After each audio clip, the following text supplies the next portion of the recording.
Well, welcome to the morning news right here on TV3. We'll bring you our top headlines. Minority MPs vow to block any attempt to rerun parliamentary elections in Pandai after protesting a decision by the clerk to notify the Electoral Commission of a vacancy, whilst also partaking in massive disruption over the period. We'll bring you the latest. The Institute of Economic Affairs, the IEA, is urging Parliament and government to also halt ratification of the Awoya lithium mining agreement.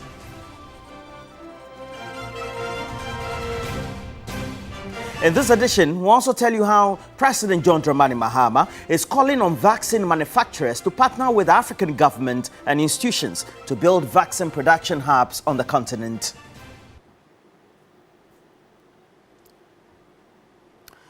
Now let's bring you the details. The minority in Parliament says it will continue to frustrate government's business in the chamber until the Speaker directs the clerk to withdraw a notice to the Electoral Commission declaring the Pandai seat vacant. Proceedings on the floor of the House were disrupted for hours with chaotic scenes of near fisticuffs among members of Parliament.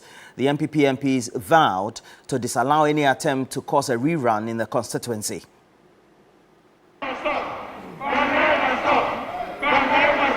It all started when the Minority Chief Whip, Frank Anodompre, asked the clerk to recall his notice to the Electoral Commission. That letter declaring the Pandai seat vacant must be recalled immediately. It must be recalled immediately. It cannot be. The NPP MPs chanted until the House was suspended for hours. When they resumed, Speaker Bagbin invited the Majority Leader to brief him, but they would not allow him to speak, prompting another long suspension. The heckling continued after a meeting between leadership, but that would not stop the majority side from proceeding with business. They are wearing face masks. They don't want Ghanaians to identify them. If you are ashamed of what you are doing, remove your face mask. I will let the Ghanaians know that you are only pretending to be Democrats. You are not Democrats. The chaos degenerated into a worse spectacle. Minority MPs attempted a crossover.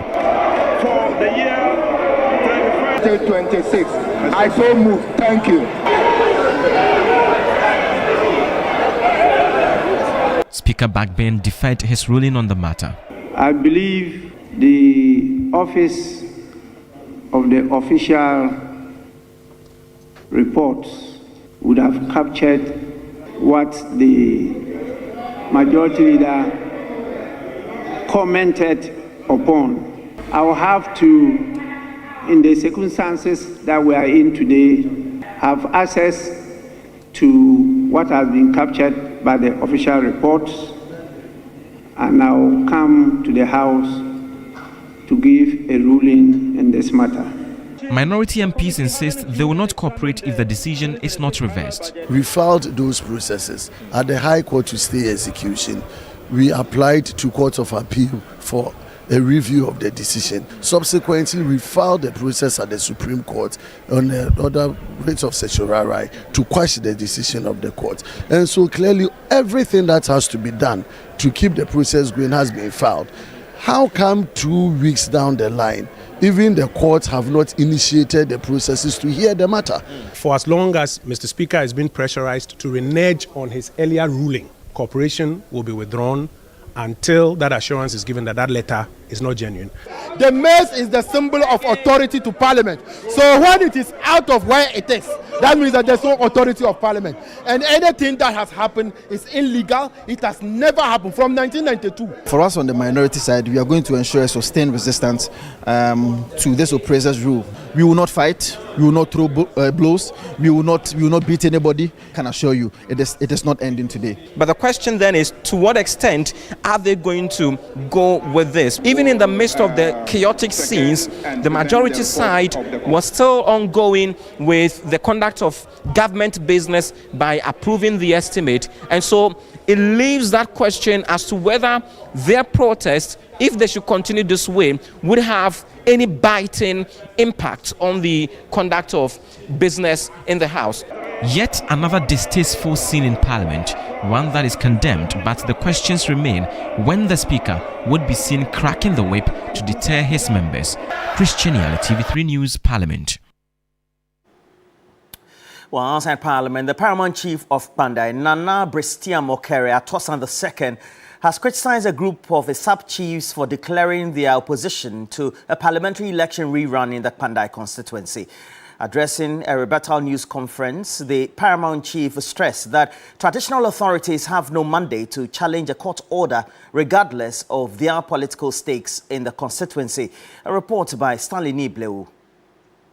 On Monday, some tribal chiefs in Pandai, said to be aligned with both the National Democratic Congress and the New Patriotic Party, publicly declared their resistance to the Tamale High Court directive for a rerun of the parliamentary election.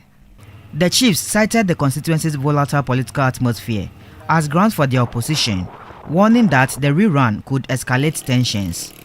But the Paramount Chief of Pandai holds an opposing view. To him, traditional rulers do not possess the authority to obstruct judicial decisions. He urged constituents to prepare themselves psychologically for a peaceful and lawful electoral process. We are nobody to stand against the verdict of the court. We will vote if the chance comes from the court. Pandai is peaceful, and anybody telling you Pandai is at war, the person is a liar. Chief of Wiai, Nana Katrapu Ntamelesi, also appealed to both political parties to exercise restraint as they await the outcome of the appeal, challenging the High Court ruling. Our people deserve leadership that prioritizes progress, harmony, and the well-being of the community above all else. We call upon all parties to exercise patience and restraint, and to work together in the spirit of dialogue and mutual respect while the legal process unfolds. Our commitment remains to uphold justice, peace, and the prosperity of our people. The clerk to Parliament has formally notified the Electoral Commission of a vacancy for the Pandai constituency seat after the Tamale High Court ordered a rerun of the 2024 parliamentary election in the area. Pandai remains relatively calm, with both candidates actively engaging their supporters in anticipation of the rerun. Stanley Nibleu, TV3 News, Pandai, Northern Region. Away from the development of the Pandai rerun, John Dramani Mahama, the president, has called on vaccine manufacturers to partner with African government and institutions to build vaccine production hubs on the continent. He has similarly called on pharmaceutical companies to expand into biologics as well as generics and essential medicine manufacturing in Africa. The president made the call at the opening of the second edition of the WHX Leaders in Africa, Leaders in Accra. President Mahama urged diagnostics innovators, biotech firms and medical device producers to establish assembly plants, R&D centers and fabrication facilities here in Africa, adding that private equity firms, venture capital and philanthropies should co-finance Africa's health industrialization. Africa seeks a new paradigm of partnership, one that is defined not by dependency, but by co-investment, innovation, and shared values. So we call on vaccine manufacturers to partner with us to build African vaccine production hubs. We call on pharmaceutical companies to expand into biologics, generics, and essential medicine manufacturing in Africa. A growing innovation ecosystem is ready for acceleration. The African Medicines Agency is strengthening regulatory harmony, and most importantly, political will across the continent is very strong and aligned. Sector Minister Kwabena Minta Kando says healthcare systems in Africa can become fully digital and AI-enabled if the continent accelerates investment and collective action. If Africa embraces bold action and collective effort, the continent that emerges in 2050 will be profoundly different. Africa will be a global hub for pharmaceutical and vaccine production. Our hospitals will be digitally connected and AI-enabled. African researchers and entrepreneurs will shape global science. Our financing scheme systems will support universal access. And Africa will take its rightful place as a leader in global health governance. He also urged for partnerships to boost Africa's own pharmaceutical production. The WHX Leaders is the premier gathering of heads of state, ministers, industry pioneers, and global investors, all dedicated to revolutionizing Africa's healthcare landscape. Still on health, a nationwide survey has revealed alarming heavy metal contamination in common foods and cosmetics on the Ghanaian market. The survey by the FDA UNICEF also revealed that unbranded products, particularly from open market and retail shops, were the main sources of contamination. The survey was on heavy metal contaminant assessment in selected food and cosmetic products on the Ghanaian market. It covered all 16 regions, assessing levels of lead, cadmium, and mercury in turmeric, cereal mixes, bentonite clay, azulọ, coal, kaji, and skin lightening creams and lotions. It highlighted that unbranded products, particularly from open markets and retail shops, were the main sources of contamination. So the research simply means there are a lot of lead contamination in most of the consumables we have on the markets. So the public needs to take safety precautions and at least ensure that any food item bought has the FDA logo on it. Currently, Ghana lacks heavy metal regulations for products and no national product safety database, leaving significant regulatory gaps. Roderick Kwabena Dade Eje is Deputy CEO of the Food and Drugs Authority. Those who are doing the pots with the car batteries, which has got the lead, those who are doing the pots using the radiators of the cars, they should stop using them. Sometimes even in the area of agriculture, there are recommended levels of fertilizer to use. Those who are using pesticides, the overuse is not good for us. UNICEF is urging government to update regulations, strengthen market surveillance, and increase public awareness. Dr. Emmanuel Chermantin Amwa is a health specialist in nutrition at the UNICEF. Now, thankfully, because of this study, FDA has incorporated testing of cadmium of these cereals. It may be difficult, but now it means that if you want to buy your Tom Brown, you may have to look for FDA-approved Tom Brown to buy. It has a lot of implications for markets. Could it be how you are processing it? Could it be where you are sourcing your maize or your corn or your beans from? More farmers come in. We asked some members of the public if they are concerned about issues raised from the survey. Where I had my problem was about the Tom Brown specifically. We need to be bothered about the lead issue.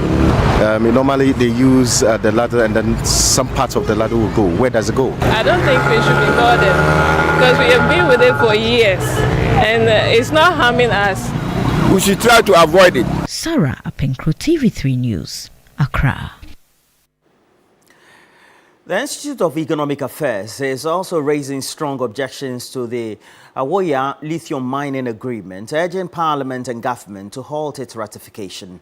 The policy think tank argues that the deal in its current form places Ghana at a disadvantage and must be re-evaluated in the interest of the country. The call comes as the majority in Parliament argues that the 10% royalty rate secured by the Akufo-Addo administration with Barari DV Ghana Limited breaches the Minerals and Mining Amendment Act 2010, which stipulates a 5% royalty for such concessions.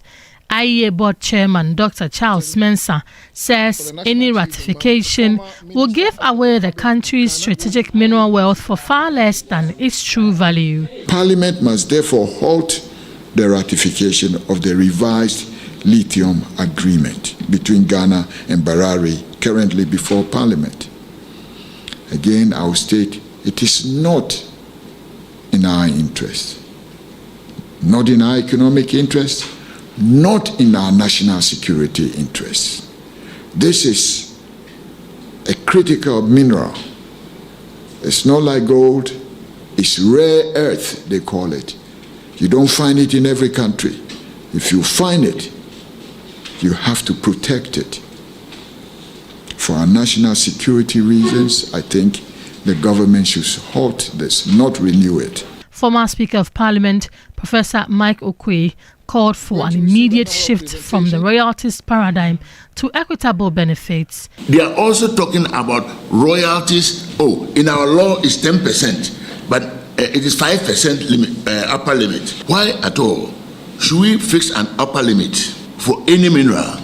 That law must be thrown out of the window in Parliament under a bill, a certificate of urgency. A certificate of urgency should come immediately and throw it out. Representatives of various religious groupings want the agreement to be renegotiated to prevent mistakes already in other resources. Lithium has come in as a game changer, and this is where it becomes critical. We have found a critical mineral, and it is time for a critical stance on our part as Ghanaians. God has endowed us with this at this point for a purpose, and that purpose is for us to change the way we are doing things. After going through, do I say, more than a century of mineral exploitation in Ghana, we should be able to have some experience and to assess ourselves over the period that how far has our mineral exploration been very beneficial to our countries. Well, let's go to the road sector, where government is also undertaking an independent audit to validate payment certificates for road contractors owed some 8 billion Ghana cedis for works done so far.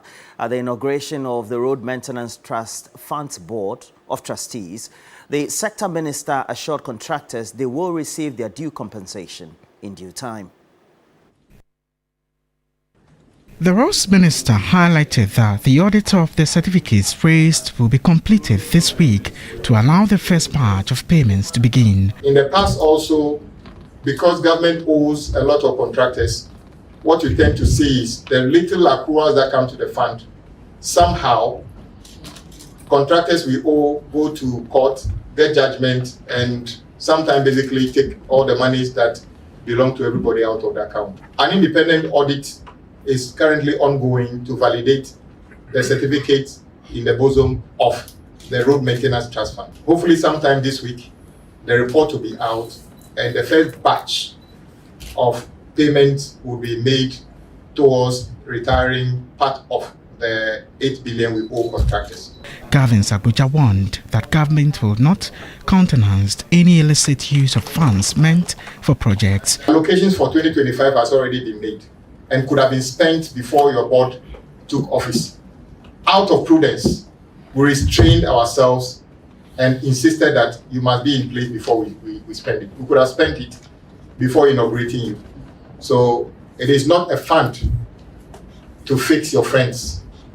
It is not a fund to make your family happy. It is a fund to fix the roads in our country. The board is chaired by the chairperson of the Committee on Roads and Transport, Isaac Ejai-Mensah. Also, the Finance Minister, the Deputy Attorney General, and other experts have been tasked to serve on advisory board for the Roads and Highways Ministry.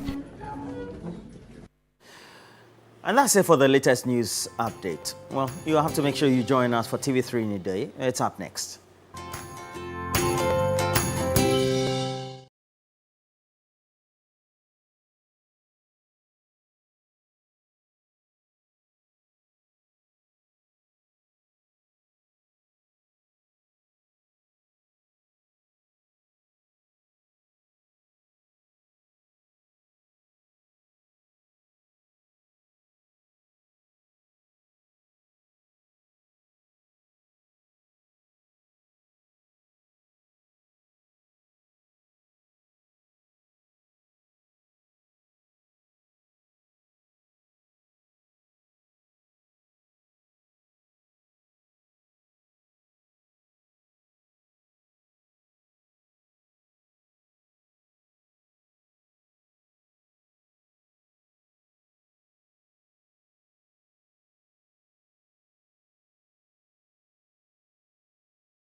Chairman Godwin Tamaklo, good morning to you. Chairman Prosper, wherever you find yourself. So the sitting down dance champion is passed on to you now. Because that's the Please sitting keep that song, down keep that dance song. champion. Energy, energy, energy, energy. According to Do you know? energy.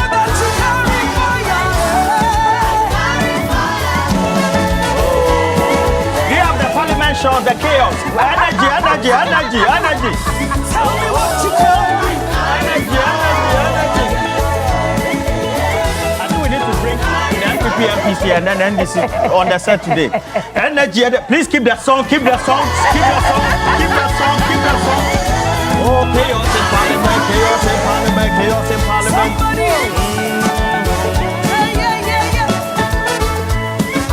Who is taking your role? Charlie, yesterday, if it was then another time, they would have called the Ghana Armed Forces in. You see, yesterday, they were throwing Banku, they were throwing. But I didn't see Banku. Can you imagine? Yeah, fried rice. They were throwing it. That's a lie. That's a lie. That's a lie. Oh, but the question stones. many people are stones. They were pelting stones yesterday. Come on, Rolly. But the question many people are asking is why were majority of them in nose masks? Like, what was going on? Yeah, because they didn't want their faces to be on TikTok. You know TikTok. You know TikTok. So yesterday there was one. There was a video. There was a video of. But we still can see. I can see everybody. There was a video of Fodjo who threw the papers at the speaker. I see him. Right? And that's Fodjo. Yes. So there was a video of Intim Fodjo, right? Reverend Intim. There was that's him right there. He was. Then he threw some papers. And that's Samir Uku. I see all of them. Oh no, wait, not this one. So there was a video, and the person, I think whoever filmed it, they filmed it from behind the speaker. Okay. Yeah. And so when he threw the papers, it splashed on the speaker's table. Yeah. And you know, TikTok is so funny. They did the arrows and they were tracing him. He was going. Yeah, because their target was removed. It was so disappointing yesterday to watch this again, irrespective of how we think the numbers are small and we want our voices to be heard. I think that we need to bring a lot of decency and then decorum in our body politics. Because our population, based on what we're told the statistics is made up largely of young people who are learning from us. And we're behaving like SRE executives of a public university or tertiary institution in Ghana who are doing SRC politics. But we can find ways of canvassing various groupings, not only within the chamber or within the precinct of parliament, but also within the national fiber to be able to add on to whatever narrative or conversation we want to undertake. Why are pressure groups very important in any jurisdiction?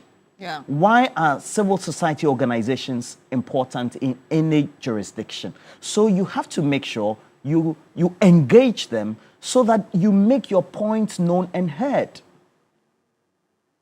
That then brings pressure on those who need to have the responsibility to hear you and take the right decisions for you. But to bring chaos, which has become symptomatic of our politics over the last couple of years, I think that it's just not a misnomer. It's also a stain, a dent on the democracy and how far we've practiced this democratic dispensation since 1992. The chaos yesterday was needless. The chaos yesterday was not only ridiculous, the chaos yesterday was just in all facets of the conversation for how progressive our politics should go in this country. It was just not fair. And to see that some of our friends were those who were perpetrating this act, it's unfortunate. And Cookie rightly asked, why were they in nose masks? Because your faces will be around constantly. We can see them clearly. No, but it's not fair. Or maybe they were just trying to, minimize the spread of COVID or something like that, amidst the protest and all of that. I mean, the You're gonna say saddest part something. of this is that this has been repetitive to an extent that from in the beginning January of this very in January, parliament, we yes. saw the MPs destroy things at the vetting committee. And It's not only you that. see, In the that's- last parliament, there were Yes. soldiers who were brought in, Yeah. and subsequently it's continued up to this Remember, parliament. even No. from the beginning of the swearing in of Alban Bagben as speaker, remember. all the It was chaotic so stuff that, chaotic, yes, yeah. and we're still continuing. We're speaking about this over and again. I mean, which kind of analysis? All sort of analysis that We've have done been all done. of that. Really. But you know, the But we NPP, still they see are not these. backing down, right? A number of them Yep. spoke yesterday. And the one that caught my attention was Vincent Assefuwa, Honorable Vincent Assefuwa, Old Tafo, when he said that the NPP are very displeased and that they will, by all means, stage a sustained resistance to the oppressor's rule. So I'm asking, who is the oppressor here? Maybe. Who's the oppressor Is it here? the courts? Or... A sustained resistance to the oppressor's rule. So what, the NDC is now oppressing the MPP in Parliament Perhaps because he they needs to come have and more explain numbers better. right now, or the Speaker is... I don't understand. Who is the oppressor? Is it the Speaker? Is it the NDC majority? What's going on? Is it the Majority Chief Whip?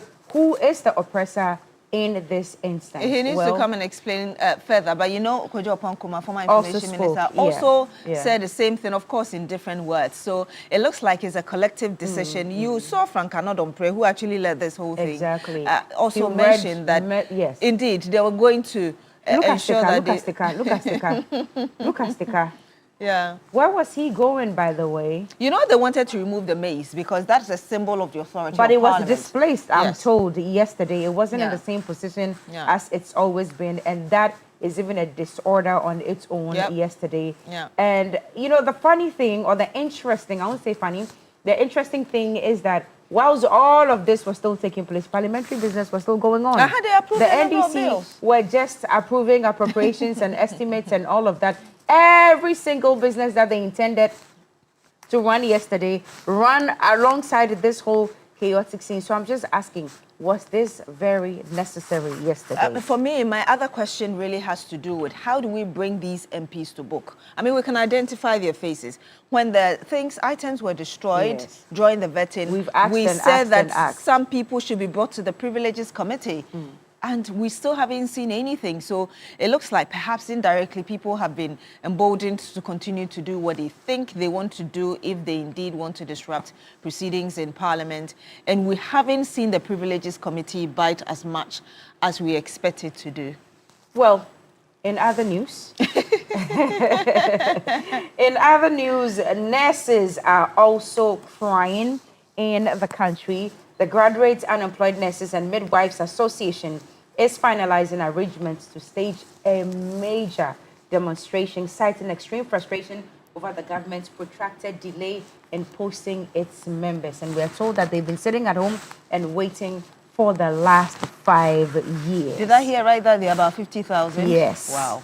50,000 of them sitting at home for the last 5 years, how they have survived, how they've lived, how they've catered to themselves and the rest of their family members. They are here this morning to explain to us. So we'll get a better understanding of exactly what's going on, why the prolonged delay in posting them, what they intend to do. So I'm told that they said they will take this everywhere. They'll take it to Parliament. They'll take it to the Jubilee House. And Jubilee House is just a stone throw from here. Yep. So now that they are TV3, I think they are almost at Jubilee House. They So can that's just walk across the street and exactly, they're there. That's what we're going to be discussing for the morning. But before we get into all of that, let's also let you know what is on our plate this morning as per the menu for TV3 Newday. We'll be speaking, as I mentioned, to the Nurses Association this morning, represented by Sandra Frimpong, President, and then Joseph Opata, President 2020, I beg your pardon, second batch of unemployed nurses. Right after that, we'll get into the big issue. We're taking a look again at the Pandai parliamentary seats, which of course necessitated the chaos that we saw yesterday in Parliament. Minority vows legal action to block by-election. And then MPP presidential primary, Baumia leads race with 92% according to Global Info Analytics. So our guest this morning, Abdul Fattah Alassane MP, Yendi, Solomon Owusu, Director of Communications United Party, Dr. Joshua Zato. I like the smiles on your face. As you mentioned these two names. They are the MPP and NDC for us every Wednesday here in studio. And then, of course, Musa Dankwa, who is in charge of Global Info Analytics, who is giving us the percentages that we are seeing right now, and it's hinted that Baumia is leading with 92% when it comes to the MPP presidential race. Later on, we'll bring you some sports as well. And we have something interesting that we are discussing for women today, and I'm sure Rolly will also be interested. We are talking about fertility, freezing of eggs, what it comes with, the challenges and everything. It's a full plate that we have for you today, and would love to indulge you to stay with us so you enjoy everything on our plate this morning. Yesterday, you were not here. I missed you, but I saw you later in the day. And I did promise that tomorrow there will be a huge bonanza here for cash out. Wow, how much? So I'm giving out 10,000 Ghana cedis. Actually Friday. So I'm giving out 10,000 Ghana cedis on Friday. So the first winner will take 2,000. So it means tomorrow you won't come, or I don't know. No, we are just gearing up for Friday. Okay. So the first winner will take 2,000, second winner 3,000, and then the final and third and final winner will receive 5,000 Ghana cedis. But this morning, however, you still can win your 1,000 Ghana cedis if you dial *439# if you're an MTN or Telecel subscriber. You choose option 2, which is the TV3 option, Cash Money Cookie or Mama Cash. I'm back and I am back to make it rain heavily. Money is going to be raining as I am back in studio. So get playing now. You know the tradition. Yep. When we want people to play, or so bones him. Or so bones him. And it's a minimum of 40 plays, right? Exactly. Yeah, play so as many times as possible. Roland, what are you leaving the clapping for the ladies to do? I mean, what is this? Oh, join us. Yeah, what is this? Rolly, let's go. You were worshipping earlier. Let's see your hand. Let's go. Let's go. With a smile on your play face. now, *439#. Don't go me. That's what they say in the market. Me mami aboka, you know, and then people buy. So fantastic. That's the same thing we do here. *439# if you're a Telecel or MTN subscriber. Yes. On that note, are we ready for this morning? Yes, we are. All You're right. welcome. Our nurses are in studio with us. Right after, they'll join us for the discussion.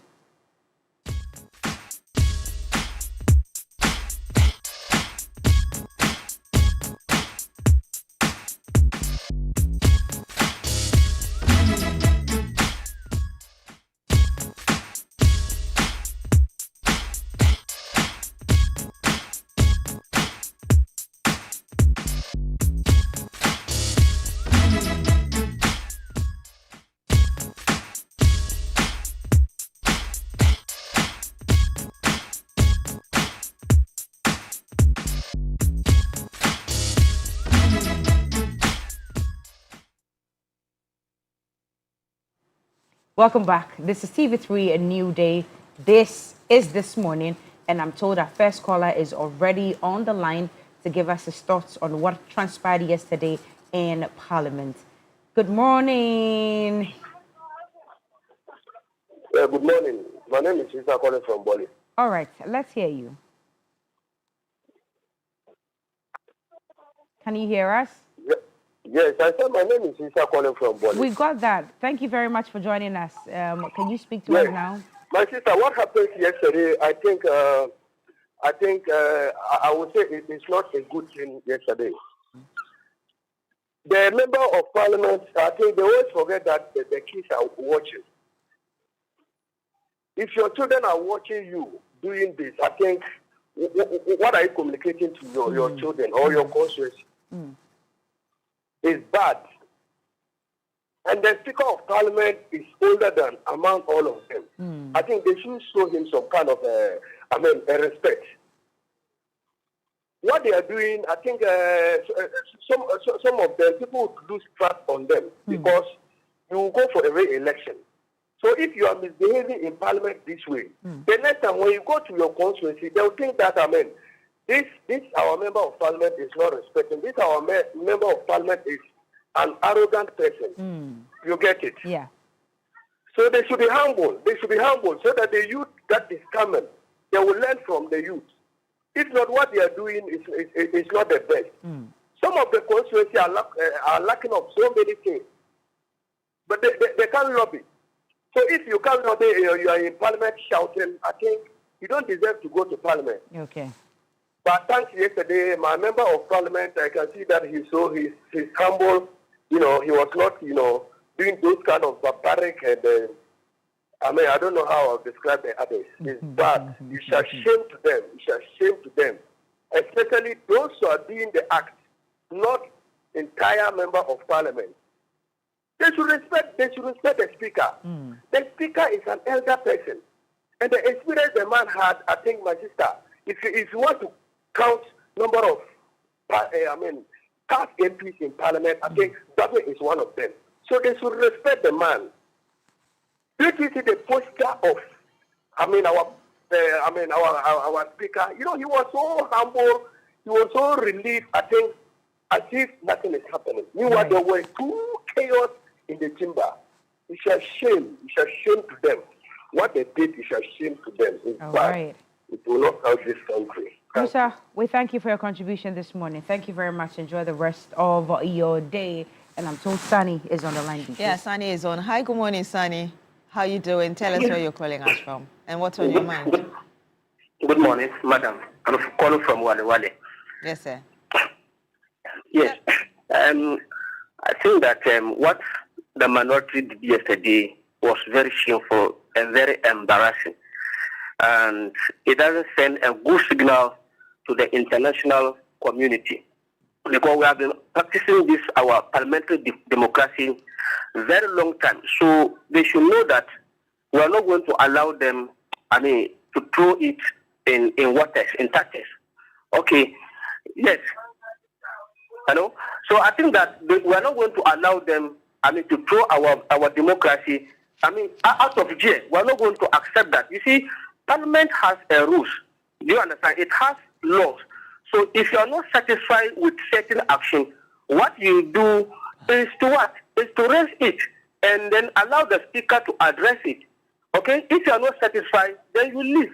But you don't sit down and say because you are not happy, you are going to block government business. You are not going to allow government business to continue. You are not going to allow appropriations to be done so that next year workers will not be paid. The unemployed youth will not get employment. Okay, the 24-hour economy will not also continue. That is what they are trying to do. And me, I'm going to blame our father, the Honorable Albangbagi. In fact, he's very experienced. I understand. He wants to accommodate them. But what they are doing, if he doesn't take care, they are going to cause a very big chaos in this country. And it is high time he allow the laws to work. He has to start punishing them, punishing them, so that it will serve as a deterrent. Anytime they do this thing, he will say he's setting a committee, and then we don't hear of that committee anymore. So they continue to do that, which is not the best. So I want to urge on the minority, in fact, rather do a self-introspection, and then ascertain what led them lose the election in that embarrassing way in 2024. Before 2024, they had 136 seats, but after the election, it has come down to what? To 80-something or 87 or 86. You understand? And then they got their presidential candidate got an embarrassing 38% out of 100. So they need to do what you call assessment. What led to them? It is this arrogance and all that led them lose that election in that way. So they need to look at it. That I said that they are not going to allow government business to take on. I was also very surprised that seeing my MP, Dr. Kabiru. In fact, he's a fine guy. When I see him in Wali Wali, he looks very, very innocent. But yesterday, when I saw him there, in fact, I was very, very disappointed. Thank you. Thank you so much, Sani, for calling us from Wale Wale. I think there's another call on the line as well. Hello. Good morning. Hello. Yes. Good morning. Please tell us your name, where you're calling us from. I'm Zarak, calling from Kumasi. Yes. So, the people we call honorable, it's high time you take the title honorable from them, because they are not honorable. If they can misbehave in this manner, they don't deserve the title honorable. A time is coming, and it will come very soon. They will misbehave, and when they come out of parliament, they will come and meet their citizens outside with canes, and you will like them. if they don't behave and do the work that they are placed there to do. Because I can't even understand what they are wasting our tax money. They are being paid with the tax that we contribute. But what do they do for us? They don't care what happened in Ghana. All that they care about their parties. It's high time they change their attitude, or you rise up against them. Thank you. Thank you so much. Right. Obviously upset, huh? Now, getting into messages this morning, Aziz Donla, good morning to you. It's been a while. He says the conduct of the minority is not only unfortunate, ridiculous, and unacceptable, it's also dangerous to our democracy as a nation. Certainly, their misconduct will be used against them in the near future because as citizens, we need a responsible and accountable opposition, not a kangaroo opposition. Kindly send my greetings to Honorable Rashid Computer Tanko and Professor Sharif Khalid at the seat of government. Aziz Donla sent in that one. We're getting into more of your messages, especially on Facebook this morning, and I'm sure Rolly has tons of them. Neodate Mill says, Speaker must first punish the vetting committee members who destroyed our properties as a lesson. Awudu Yusuf says, the child who says the mother shouldn't sleep should also be ready to not sleep. Well, certainly. This one is coming from Sherry Giovanni, and he says, in as much as we encourage the young ones to take up roles of governance, it seems the youth aren't living up to expectation. The push and pull we saw yesterday were done and perpetrated by young people who wanted to flex their muscles in court. They refused to come to a compromise. This wouldn't have happened if it was people like Chairman Sabonsu and Albon Bagben as leaders. The sanctity of Parliament must be restored. This is shameful. And says, good morning to Miss Yvonne, Sherry Giovanni there. Randa Shao has written a long one. Is still writing. Good morning to you, Randa, and the Shao family. What happened yesterday was the highest embarrassment ever. Not to talk about that invasion even that took place in Parliament at the beginning of the onset of the last Parliament. Very shameful. And all of them must bow down their heads in shame. These people must not be tolerated at all. What's this? MPP has a party, as a party, is not ready for power. The only thing I was excited about is while they were misbehaving, government processes were still ongoing. And that's a good thing. They can cause the chaos, but work must be done, she says. The Speaker must take them on, take them through the disciplinary actions that are outlined in Parliament. I have this one from Cephas. Good morning to you, Cephas. Says, I support the Speaker of Parliament when he told the parliamentarians, if you behave like students, I will treat you like your headmaster. In fact, the behavior of the minority in Parliament was not different from that of students. They don't deserve to be called honorables. That's from Cephas. And Ajay Boateng says that I support the members of Parliament from the MPP side. They want to make sure their position is heard because they are small in number. However, I think that the disruptions need to be toned down. I also have a belief that their leadership is not exhibiting maturity. However, there's no other way for a small group of members of Parliament to show their concerns publicly than to undertake actions which will get the attention of all and sundry. And that is exactly what they did yesterday. All right. MK Erickson says that what the MPP minority MPs did on the floor of Parliament yesterday must send a strong warning and a signal to all the NDC MPs or appointees who are suddenly compromising to accommodate MPP's interests in the name of friendship. All right. Prince Henry from Kufrudia says, good morning, Queen Cookie. The conduct of the nano minority is becoming unbecoming and must be condemned. Very barbaric and very shameful. Prince Henry from Kufrudia sent in that Fantastic. one. Prince Nani Yao York says the chaos unfolding in Parliament stems from deep-seated fear. The minority worry that losing another seat will further damage their party's already declining popularity, yet they have only themselves to blame. Their actions and misconduct while in power have led to the situation. It's heartbreaking that the principled MPP admired during John Kufuor's era has vanished, and it's even more disappointing that that Ghana's taxes will now fund salaries for politicians who serve their party instead of the nation. Their constituents must advise themselves. I hope the UP is preparing to take some seats to reduce them further. All right, that's from Prince Daniel. Okay, go ahead. There's a quick message from Simon Yenwa, Upper West Region. He says, good morning, Beatrice, Roland, and Cookie. I was actually extremely disappointed in the behavior in Parliament. That was very disgraceful and shameful, to say the least. A court of competent jurisdiction made a ruling, and in accordance with the 1992 Constitution, all the right Honourable Speaker needed to do was to formally inform the Electoral Commission to act. What was the use of the nose or face marks of the minority members? Was it to avoid being identified? Shame on them. We must indeed commend the Speaker, the Marshals, and the majority for tolerating all the excesses of the minority. In spite of all the attempts to disrupt proceedings, business was successful. It is long overdue for the Speaker to crack the whip. And that's coming from Simon Yenwa. Bonti Benjamin says the mighty minorities' protest to resist oppressors' rule yesterday was in order and must be expressed in different forums.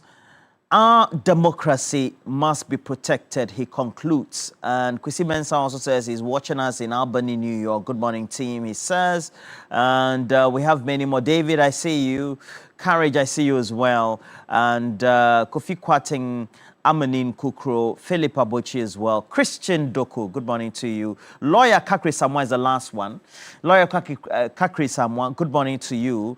The minority is so terribly disappointed that so far the Mahama government is scandal-free. So they have decided to create their own scandals to occupy conversations and discussions today.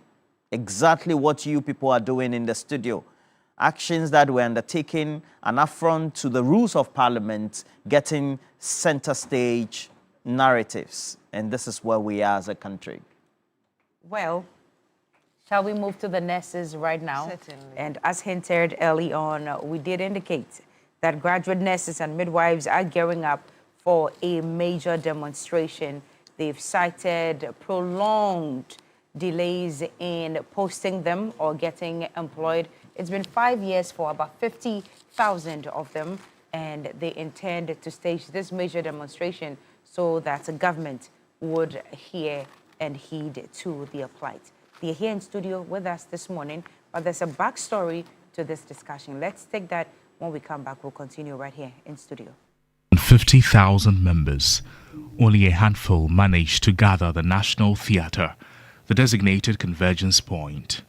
Instead of marching, members of the Graduate Unemployed Nurses and Midwives Association were left stranded and disappointed.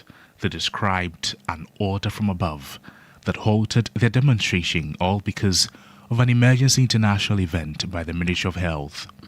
They had hoped this would be the day their message reached the authorities. Leaders say it took just one phone call and one text message to shut down a protest. We received a call from the regional commander himself. He said he received a call from above that the day that we want to demonstrate today, we can't have the demonstration. So we should reschedule the date for us by force. And this is so heartbreaking. When he was talking to you over the phone, how did it make you feel? I feel so powerless because he sounded like as if my life is in his hands. And the people that I was bringing lives are in their hands. Because anything that we would do against their wish can result in something I cannot account for. The unemployed nurses and midwives poured out their frustrations. Come on, what crime? Is it a sin to be a nurse? Is it a sin? Come on, look at me, a grown up. I'm having gray hair. I want my 40s. I'm not even working. I don't even have a family. Come on, please, please. I don't know. The struggle of an unemployed nurse is real. It's not a crime to be a nurse in Ghana. Others, like Momoni Bashiru, who traveled hundreds of kilometers to join the march, said the cancellation felt like a painful dismissal. Sitting inside a car for like more than 12 hours is not an easy thing. We are all stranded. Unless I follow one of my friends to their house. How I am unemployed, my colleague too is unemployed. He is also depending on someone. So how will it be if we are going to depend on one person? As I'm talking to you right now, it's like they've put pepper in my heart. Meanwhile, the group insists they will not back down in their demand for government to post them. Well, Sandra Frimpong, who is the current president, Graduate Unemployed Nurses and Midwives Association, is here in studio, as well as Joseph Opata, who was the president for the 2020 second batch of Unemployed Nurses and Midwives Association. Sandra tells me you've been home for 4 years. Yes, please. And Joseph for 5 years. Yes, please. What's accounting for this whole situation? Why the delayed, protracted posting? What's happening? Tell us. Now, we can't really tell, but we have engaged the ministry about our issue. They are aware of what we are going through. We have met the current minister on several occasions, more than 3, talking about this same issue. We have been given assurance about how he intends to help us. In fact, we met him the last time we had the press briefing about the unpaid nurses. After just the press briefing, we met the minister in his cabinet and we spoke about this same issue. He assured that, he is trying something out to absorb us gradually, starting early next year. So we were hoping for something positive to come out of the 2026 budget that was presented. And he also coming out to give clarity on how he intends to post us. But such things are not done. So you're saying early next year. That was the promise he gave you? That is it. So, okay, so early next year, but you're coming out now because you do not perhaps trust the early next year that they will do something about it. Exactly, because we have been in the house for 5 years, and this same story has been repeating itself each year. So we are voicing out because of the past experience we have experienced. But if you can tell us really what has transpired within the past 5 years, even moving around. It's not easy. It's not easy. This past 5 years has been so hectic to some of us, particularly to me. It's life challenging. In fact, it's grace. Sometimes I look at myself in the mirror and say, it's grace. Because accidents have been through, from hustling, doing things I have not been trained to do. I was trained to save lives, but right now my life is at risk. Because of the things I am doing, they are not my profession. But for me to eat, I have to. What are you doing now? Now I do Okada, even that one of them, my bike. I have to learn the bike from somebody and do. If there is a job somewhere, electrical issues, I have to go and try my something skills, basic skills I have learned from JHS, from the pre-technical skills I studied. And these things are not safe. They are not safe. They are putting our lives in danger, my life in danger. And it's so unfair. That's why we are out to protest, so that the public and the government will hear us out loud and do something about it for us. So, Pata, you're almost tearing up talking about this. I mean, how perhaps you haven't spoken yet. Sandra. Yes. Sandra, how have you also survived in the last 4 years? I'll say the grace of God is keeping me. Because as a lady, it hasn't been easy. Well, when I was done with national service, college rotation, I decided to go out there hunting for a job, because I know that if I don't put an effort, the job wouldn't come seeking for me. Right. And the challenges began. As a lady, you know, these employers will be like, use what you have to get what you want. And it is not me. I mean, I don't choose to go through the monthly thing that a lady goes through. And personally, I have a supportive dad. I'm also a firstborn. I have kids, siblings who look up to me. So I always think about it. Now that I'm not working, or now that they are telling me to use what I have to get what I want at this age, it means by the time I would be building my house, it means I've given so many things from myself to other employers. Others who would give you the job would tell you to come and work for 12 hours for peanuts. It's not just me. I'm here to advocate on behalf of 50,000 others. And the struggle is real. I get these complaints on a daily basis. If I show you my WhatsApp right now, people send me their personal problems because they think I'm not feeling what they are feeling. But we are all in this together. You go out there, there is cheap labor. You go out there, there is manipulation everywhere. Even the private sector, they want to see your renewed PIN before they admit you into their firm. When you say renewed PIN, what do you mean? The PIN is a license that gives us the power, or let me say, it makes you qualified to work. And we are qualified nurses. So it means we literally have the right to work. We are qualified. But we cannot find... But we cannot find a job. Sandra, how many times have you guys met government and at what level? And when you met them, what was their commitment towards the struggle? We took up from our predecessors. So let's say we started with them. Last year, we heard they were going to post 3 badges together. That's in 2024. Yes, please, 2024. We were told they were going to post 3 badges, which is from 2020, 2021, and 2022. And we knew we had leaders who were working for this to happen, only to get the shocks of our lives last year that even the badge that was posted, they left a second badge. From there, we decided then, if they have left the unemployed group, it is up to us to fight for ourselves, because no one is going to fight for us. No one is feeling what we are feeling. So we took it up upon ourselves.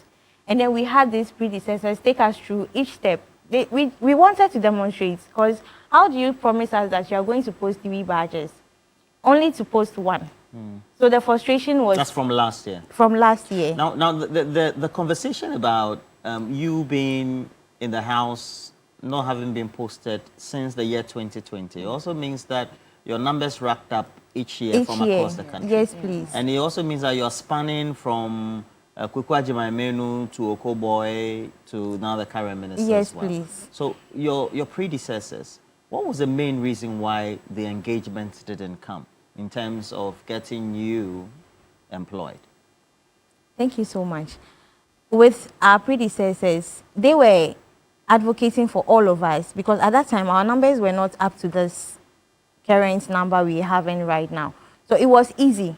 And then when they went for the negotiations, whatever happened, they came back with feedback to tell us that you guys shouldn't worry, we are all together in this.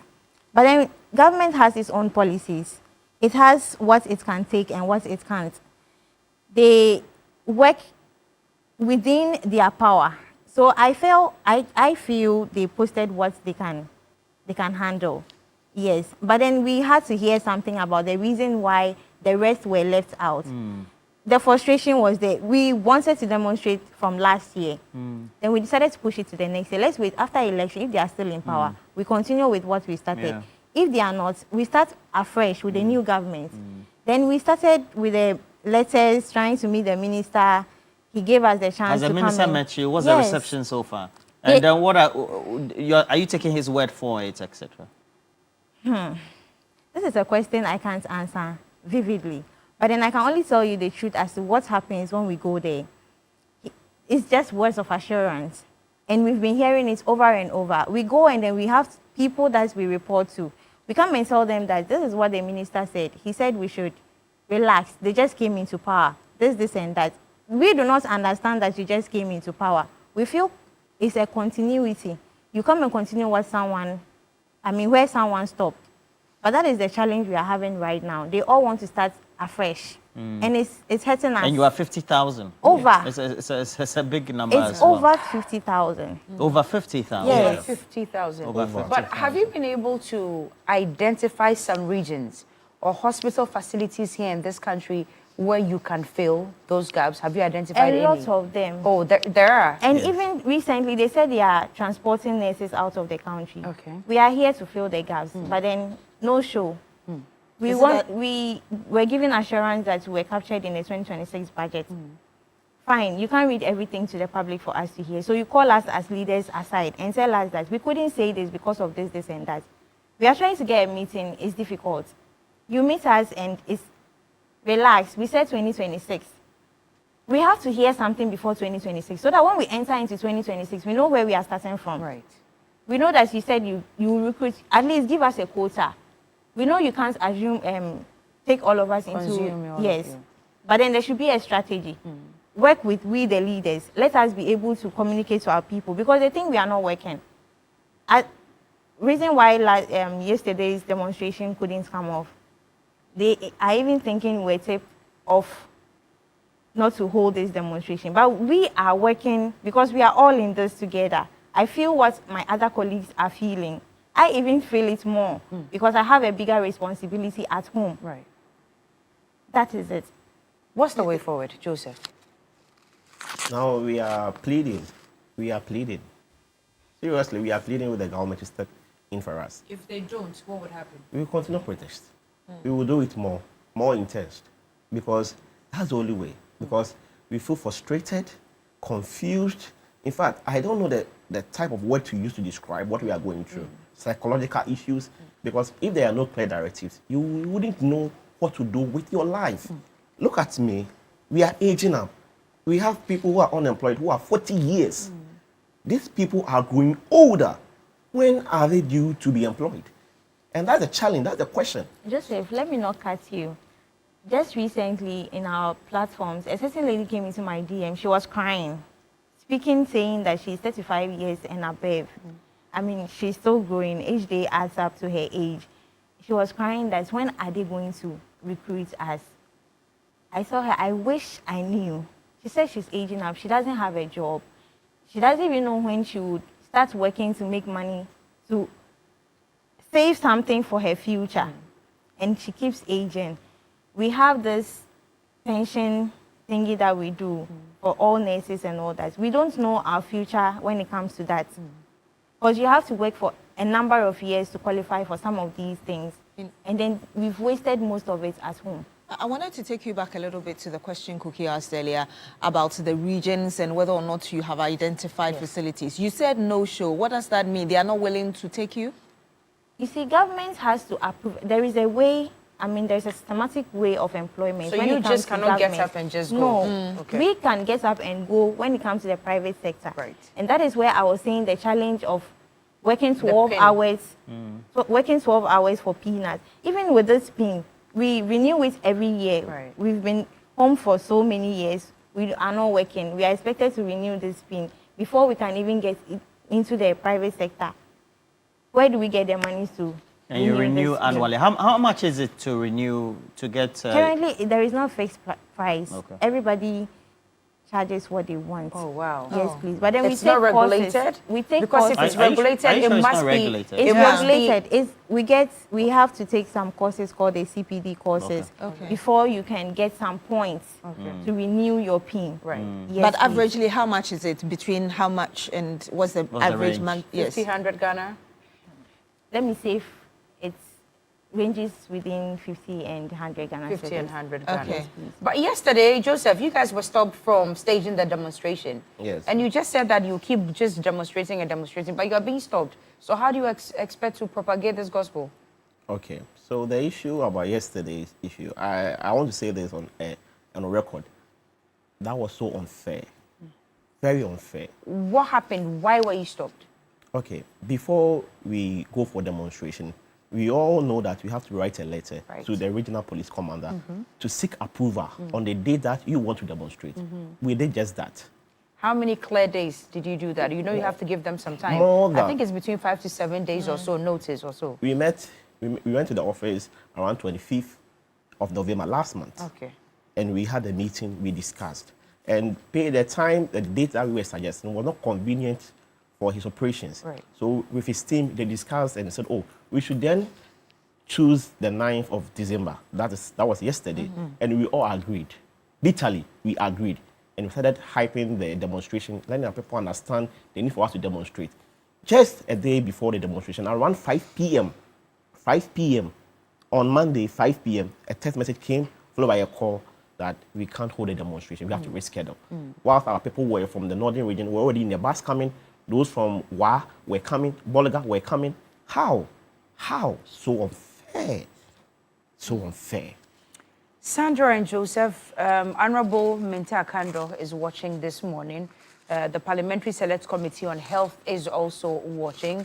The Midwives Association, registered nurses, they are all watching this morning. What would you say before we go? We are pleading. Honorable Minister, Honorable President, Excellency Mr. President, we are pleading. Please, feel our pain. We have been in the house for so long. Please, kindly please employ us. We beg you. Please do something for us. We are begging you. Nothing is too hard for you. Please, do something for us. Thank you. All right. Sandra is the sitting president at the moment. What's your surname again, honey? Frimpong. And then Joseph Opata. Yes, You please. were sitting president for 2020. Second batch. Second batch. They joined us this morning. I'm sure, and I believe that the next time we meet, it will be good news. You have smiles on your faces, and you'll be in a better mood than you are today. All the best. We wish you all the best. Yes, we wish you And all we'll the try and very follow best. up and make sure that we get some, at least some positive answers from the ministry as to what direction that they have to go with you. Indeed. Thank you. All right. It's still TV3 New Day. We take a break now. When we return, the big issue will be here.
Honorable members, I believe the office of the official reports would have captured what the majority leader commented upon. Honorable members, I will have to, in the circumstances that we are in today, have access to what has been captured by the official reports, and I will come to the House to give a ruling in this matter. Honorable members, in the circumstances, I will want to urge the House to await my ruling and to allow us to proceed with the business of the House.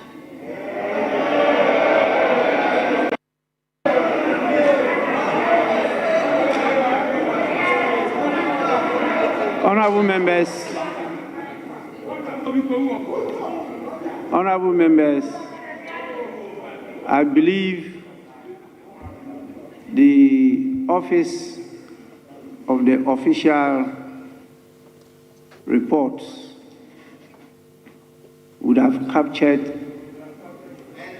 what the majority leader commented upon.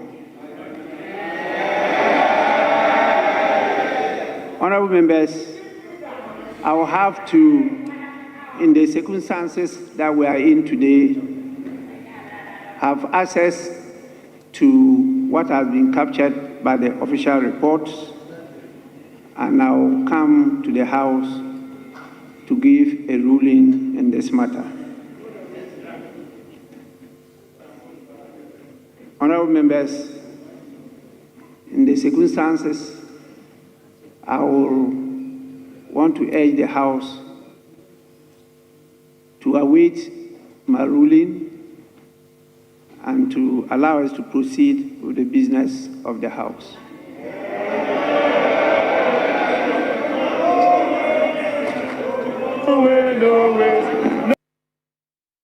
Farouk's life miserable.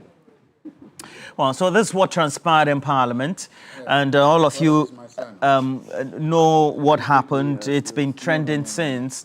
Please make sure that you join us for the conversation. Hajia Tranquility, and it's a good morning to you, Hajia Tranquility, coming from Michael Asari, who is wishing you all the best for the day. And for those who have joined us, please make sure that you also share our stream. We have a couple more to join the stream, so right now, let me just acknowledge all of you who have joined us, and let's have some great conversations thereof. It's very important for us. It's a Wednesday, so I say Prince Nani, York, Agongo Roja, and a couple of you as well. Obrimpong Kaba. Over the last couple of days, you've been blasting on social media, Power Obrimpong. Wishing you all the best for the money is there as well, Yamule. But as we undertake this conversation, let me also tell you that we'll be going deeper into this as well. What needs to be the posture? Are we going to see more of it? And why should we be having this? Shouldn't we get to a more salient position in undertaking our politics as a country? David Pamford as well. Nana Kweku Brobe Mensa. How would do you save? Akasokri, I see you as well. So our guests for the morning, I have right here, just in front of me, Jabuntie, Dr. Joseph Zato. Jabuntie. My name is Joshua. Joshua. Okay, Joshua. I won't give you a new name. All right. Because it's Christmas. Joseph. Advent. Thank you for joining us. Good morning, Roland. And then we also have Mr. Al Hassan. The Honorable Al Hassan is the Member of Parliament for Yendi. Good morning, thank you. Toyoko, aka Jofa. Yes. Okay, is that your nickname from university? Or someone from from my childhood. Yeah. Okay. So welcome onto the set. I'm not sure I've met you in any other platforms. No. Okay. So welcome, the Member of Parliament for Yendi, and so we have the Director for Communications, United Party. He's here. Solomon, also good morning to you. You monitor proceedings in Parliament? I did, but the morning is not good enough. I mean, what we have been experienced to this morning by the unemployed graduate nurses is heartbreaking, heart-wrenching. They were not employed, 50,000 of 50,000 of them. them. That's what the current Minister of Health has inherited. And they finished school 2020, 2021. That was the period 2020. that Nana Akufo-Addo was digging the hole, you remember? So when I come here and I'm angry, this morning, I'm not happy at all. So these are the effects of... The effects of Nana Akufo-Addo's administration. Take it from me. Take it from me. And that is why recently when President Akufo said now he has seen the light, now he's ready to voice out the sins of the other administration. Why did you keep so long in coming out? I don't understand. He took so long.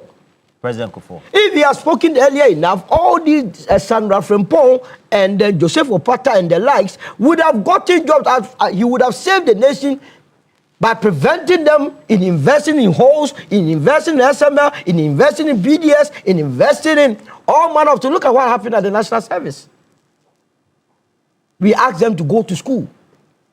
They have gone to school. They have become nurses. Essential service providers. Now the government is inheriting 50,000 unemployed. Can you imagine? These are matters that must agitate our minds on TV3. Let me congratulate you for what you have done this morning. I'm telling you, when I was coming and scanning through various homes and other places, their stations were here.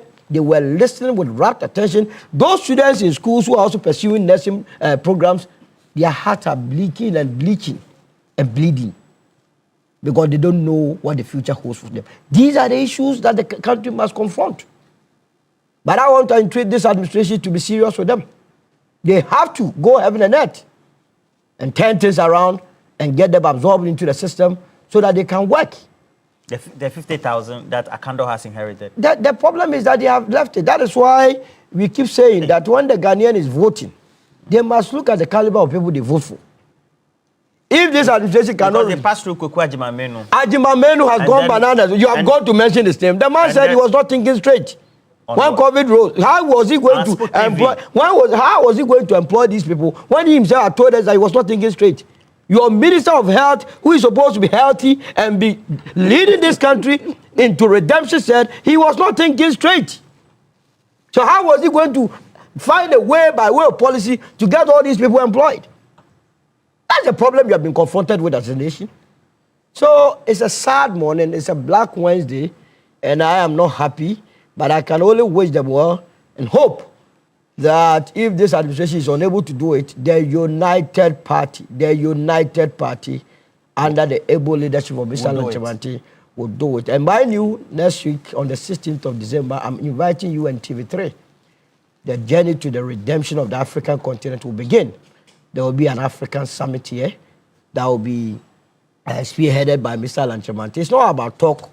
It is about time Africa makes the point. We begin the implementation process, and Mr. Lanchemanti will lead that onslaught. Heads of states are going to come. We will make a determination in Accra as to the way forward. I see. Can I say something to what he said? On the 50,000 inherited by the current administration. And yes. You see, it's an issue about unemployment, and it's true that we should all sympathize and empathize with what they are doing. But you see, sometimes this is what we do. This is the dishonesty in the discussion that Solomon is doing here. In 2020, Alan Chamanten was the Minister of Trade and Industry. He was in charge of 1D1P. 1D1F. 1D1F. Okay. How many people did he employ? What did he do? You see that I make it look like Alan was innocent. Alan was the one in charge of running this. How many people did he employ? How many people did he employ? Because of your you make it look like where was Alan? He was sleeping on the job. He didn't employ this person. And now all of a sudden you are here saying that Akufo-Addo. What about Alan? Alan? Where was Alan? He was the minister in charge of this. He used it on Nako. He said he was paying people some money. When you were talking about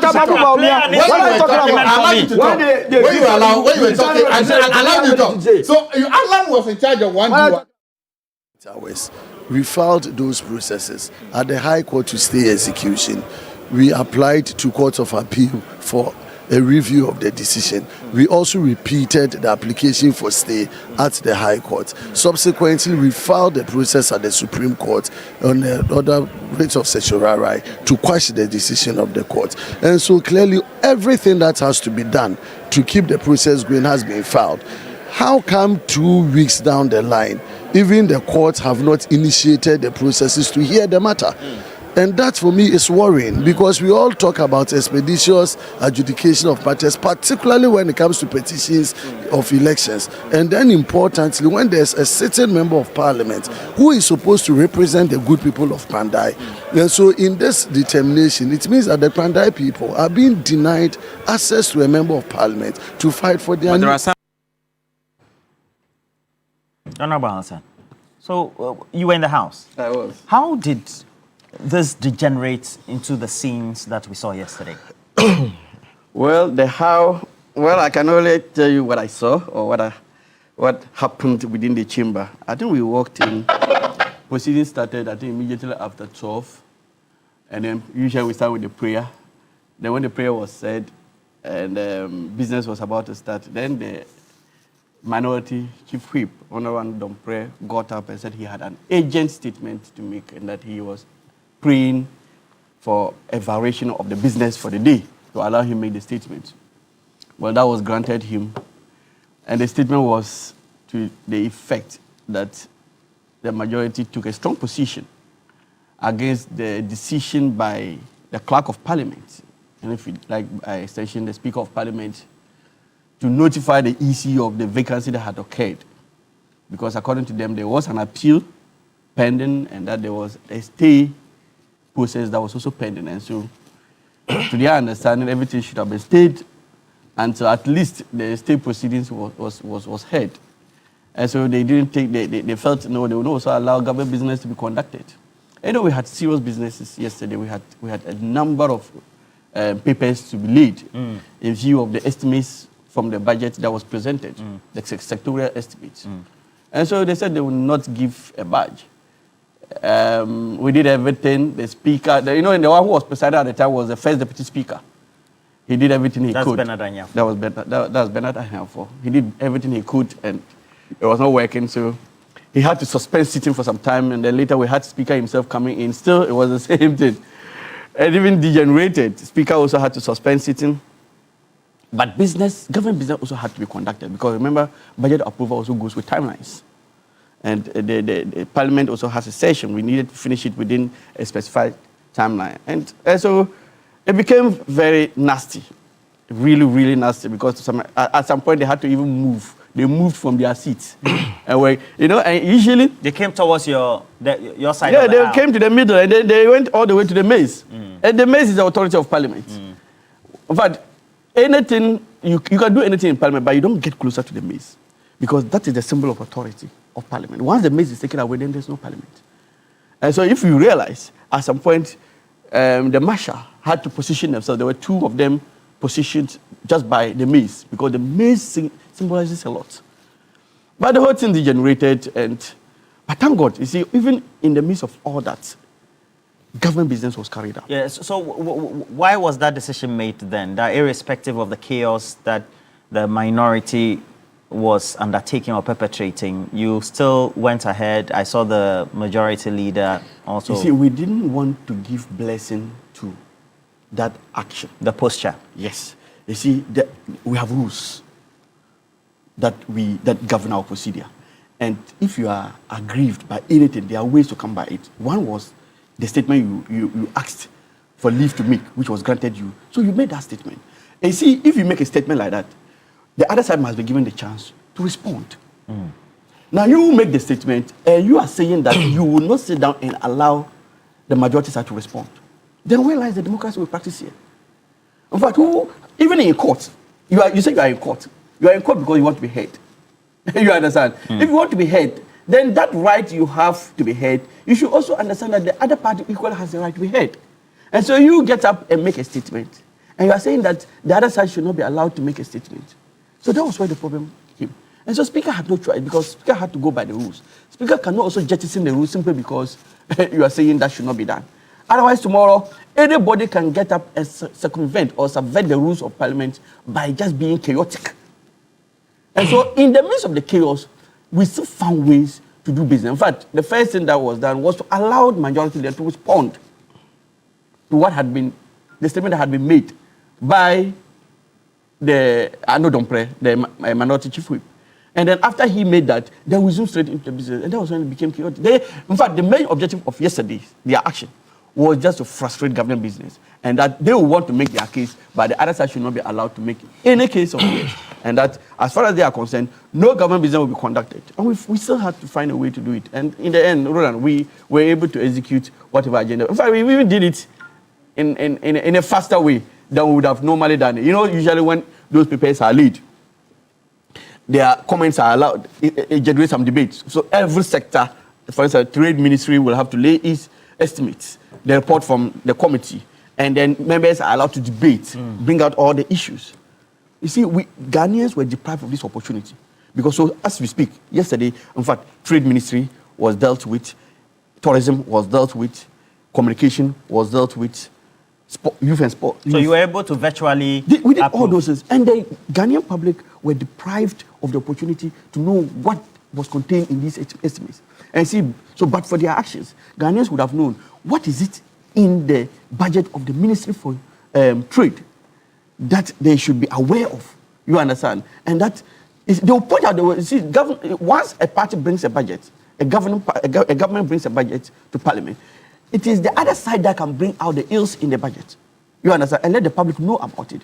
But the moment you take to chaos, the more you take to this kind of behavior, you don't only deprive yourself from criticizing the budget, but you deprive the entirety of Ghanaians. You betray the trust Ghanaians have in you by making you the opposition to see to it that you point out the ills in this budget. And so yesterday, we had most of these estimates went through successfully without the public getting to hear about it. And we would have been deprived of some of the issues that would have come out of it. You understand? And so in the end, I don't think they did not achieve the objective they set for themselves.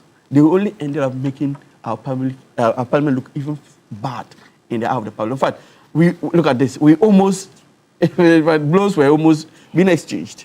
This is not a scene we want the public out there to see. International community is watching. This is a critical moment, a moment we are debating the budget. And so all eyes are on Parliament. This is the least we can give to the public. And it was sad. It was very unfortunate. Abdul Fattah Al-Hassan, he is a member of Parliament for Yende with the first word. And Dr. Zato, you experienced that. Your colleagues in the House, they were in black. You are in white, though. But that aside, do you think that that should be the posture of the minority in relation to the subject matter of any protest at all regarding the decision by the court that there has to be a rerun for the Pandai seat? First of all, they are not my colleagues. I'm not an MP. Okay. So they are not my colleagues. All right. I don't know them. Secondly, I'm surprised people are just looking at this without looking at how we got here. It was violence that brought us to this violence. Violence begets... You are saying we're being myopic? I'm saying violence begets violence. It was violence that created the Pandai problem. What violence? What do you mean by that? Please posit your argument. What do you mean by violence got us here? Violence begets violence. We are talking, this Pandai issue arose as a result of what? Violence. When they were doing the coalition in Pandai, it was the NDC, I have the video we can play it, who sent pickups with their people to go and disrupt that counting with violence. You mean your video? Yeah, there are videos out there of the NDC going in pickups to disrupt the counting. It was that violence. And the MPP videos, do you have them? No, you have them. Maybe you can also. No, I don't have any of the videos. No, I'm telling you, I've seen videos. I've seen videos of people in NDC pickups who have gone there to vandalize it. I've seen it. Okay. It's on social media. But I'm asking, do you have the MPP side? I've told you what I videos have. If you also have the MPP ones, you can also talk about it. I'm only telling you what I have. I don't have any videos. at all. So good. So I'm telling you what I have. You're asking me what you have other one to know. I'm just telling you this is what I have. Okay. What I have or what I've seen is people in NDC pickups who went to the center, disrupted the voting through violence. One, it was the violence that necessitated the EC to take those boxes to Tamale to count. And it was that action that led to the law, the suit at the court, and it was that suit that nullified the voting. So it started with violence. So I'm surprised that people are being hypocritical. No, we didn't come here. No, it's violence. It was the violence of the people that led to the court case, and that brought us here. So one, you must understand that. I sat here last week and he said that if Pandai stands, we are glorifying violence, electoral violence. If Pandai stands, people will begin to game systems. And I've said it's very simple. Look, he's a member of parliament. He can tell you, by the time, if you give literally 1 hour, 2 hours after the voting, he knows whether he was winning or not. Even before you go to the coalition center. Because these days, everybody is collating their centers from the polling stations. So by the time they bring all of them there, you know your stand even before you go to the coalition center. I don't understand. What I'm saying is that if you have 10 polling stations I'm asking you this question because we've had seats that were in contention. I know. And then they were reversed. Because they are pink sheets that people could not verify. They were even just soft copies, etc. And we've seen them. That's the reason why we had pockets of incidents, of course, violence, that characterized the last election. And that's why those incidents were recorded. Good. So, again, by the time we are going to the coalition centers, almost every candidate knows your standing. So that is why the incidence of ballot box snatching has reduced drastically, whilst we are now seeing a new rise in the storming of our coalition centers. The storming of coalition centers seems to be because that is where people now think that let's prevent the coalition. Now, my point is that if Pandai stands, and it says that it is going to incentivize the storming of coalition centers going forward. If Pandai stands, violence is going to be used because all you need to know is, okay, I'm losing this election, so let me storm the polling station and see whether I can stop the election. And then give me the system. If Pandai stands, people are going to use it to game the system. People are going to use it as a test case of how to How are they going to use it to game the system? I've explained.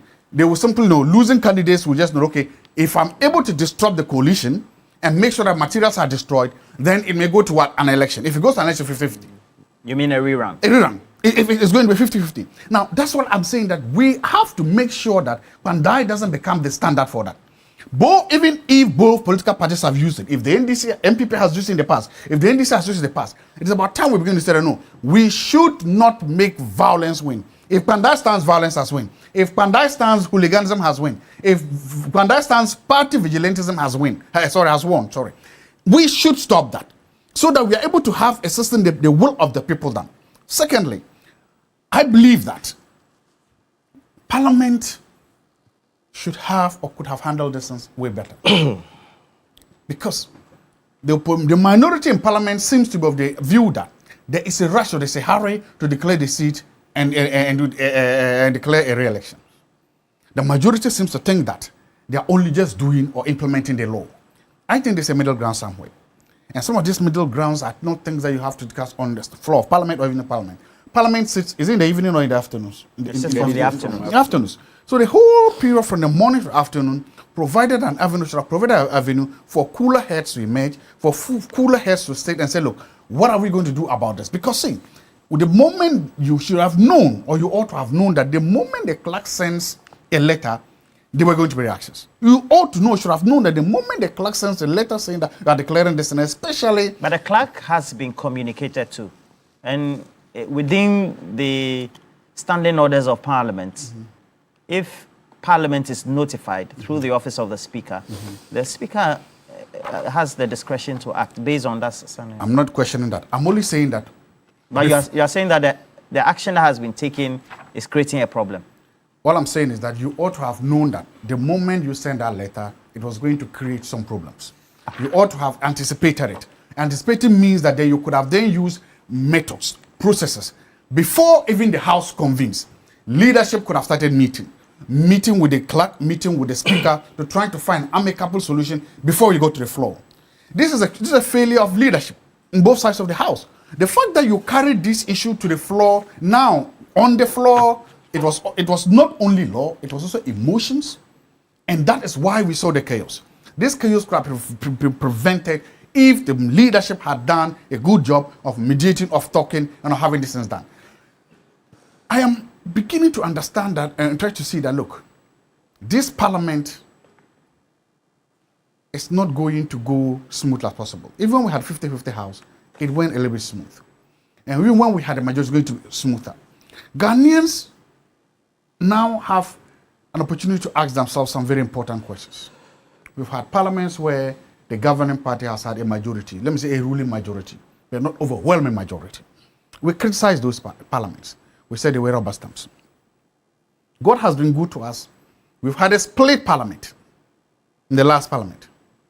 Then we said, well, sometimes we said it's still government business. We said, and there are people who say that the split government did not inure to our benefit the way we want to be.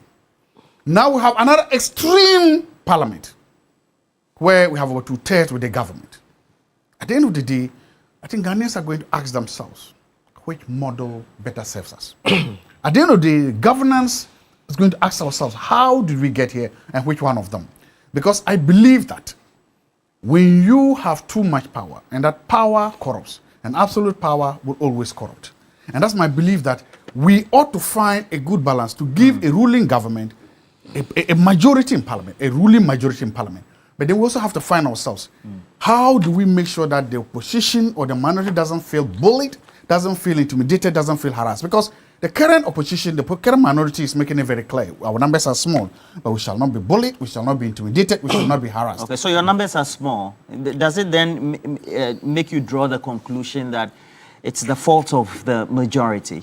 And so because you have smaller numbers, you feel small, and so you feel you're being bullied? Is that the impression you get? Which numbers? I'm just telling you something, and I don't have numbers. Again, you are narrating from the point of the minority that they feel I'm not. bullied. No, I'm not. That I'm not narrating from the point of minority. I'm just making the general analysis. Yes. My general analysis is that. I'm not saying you are in the minority. I'm not saying you said I am. I'm just telling you that. You asked me a question, I'm just explaining. My explaining is that I'm explaining from my experience. I'm that, look, we've had now 3 types of government, of parliaments. One where the ruling has a governing majority in the House, big enough to do their things without them listening. Once where there's a split, we've had that one too, and now we have another extreme one where you can say we don't even the majority doesn't even need a minority. At the end of the day, the Ghanaian people who are the ultimate custodian of this country are going to ask themselves, which of these types of parliaments gave us value for our money? Which type of these parliaments did it better for us? And then they are going to decide in the next election and subsequent elections. That's the general argument I'm making, because I'm saying that if they are a minority, any minority anywhere in the world feels that they are being harassed, intimidated, they are going to fight back. And then this scene we have seen, if we don't find a way to make things work, this is not going to be the last time we're going to see this thing. So Ghanaians should cheer up. Ghanaians should get ready for more scenes like this, because the minority is going to always want to make sure. So there should be chaos because there are small numbers. I didn't say that. Okay. What's your own analysis of it so far? The supposition that there was violence, and so it's begetting the violence that we're seeing there. And the violence has not been instigated by the majority side, really clearly. The minority side came to the House to deal with a subject matter because a decision has been taken due to a communication that the Speaker has received. And the Speaker is thinking, I'm backed by law, and so rightly, I'm taking that decision. Roland, there is no violence begetting any violence anywhere. You sure? It is a figment of the imagination of the opposition New Patriotic Party. And here, let's distinguish between a responsible opposition and a irresponsible opposition. Remember, the United Party is also in opposition, and that is why I always want us to, that they will box all of us together and think that we agree with what they are doing, when in fact they are just being destructive. They are just trying to draw back the forward march of this country. Roland, my difficulty this morning is with the Daily Graphic, how they gave this despicable act prominence on their front page. And I see creates chaos in Parliament when there is an important story. See how they captured it in a small corner. Ghana loses $3 billion annually to corruption. Why is that? You give this story a small position or small font and give this village life attitude in parliament this big headline. I have scanned through the standing orders of parliament. Parliamentarians only need 2 documents, the constitution and the standing orders. Scanning through from page 1 to the last page, there is nowhere that the actions of these so-called minority are approved or is approved.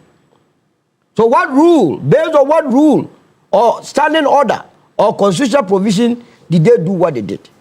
But you see, I don't blame them. I don't blame these parliamentarians.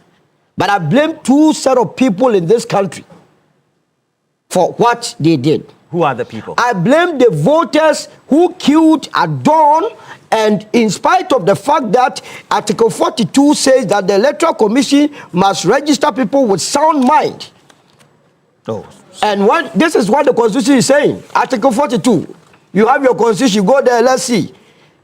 Every citizen of Ghana of 18 years of age or above and of sound mind has the right to vote and is entitled to be registered as a voter for the purpose of public elections and referenda. What has that got to do? Yeah, so first of all, those that are supposed to go and vote must have sound mind. And go to Article 93(2). And I always come here and emphasize on sound mind. Sound mind, you don't understand me. Article 93(2). There shall be a parliament of Ghana which shall consist of not less than...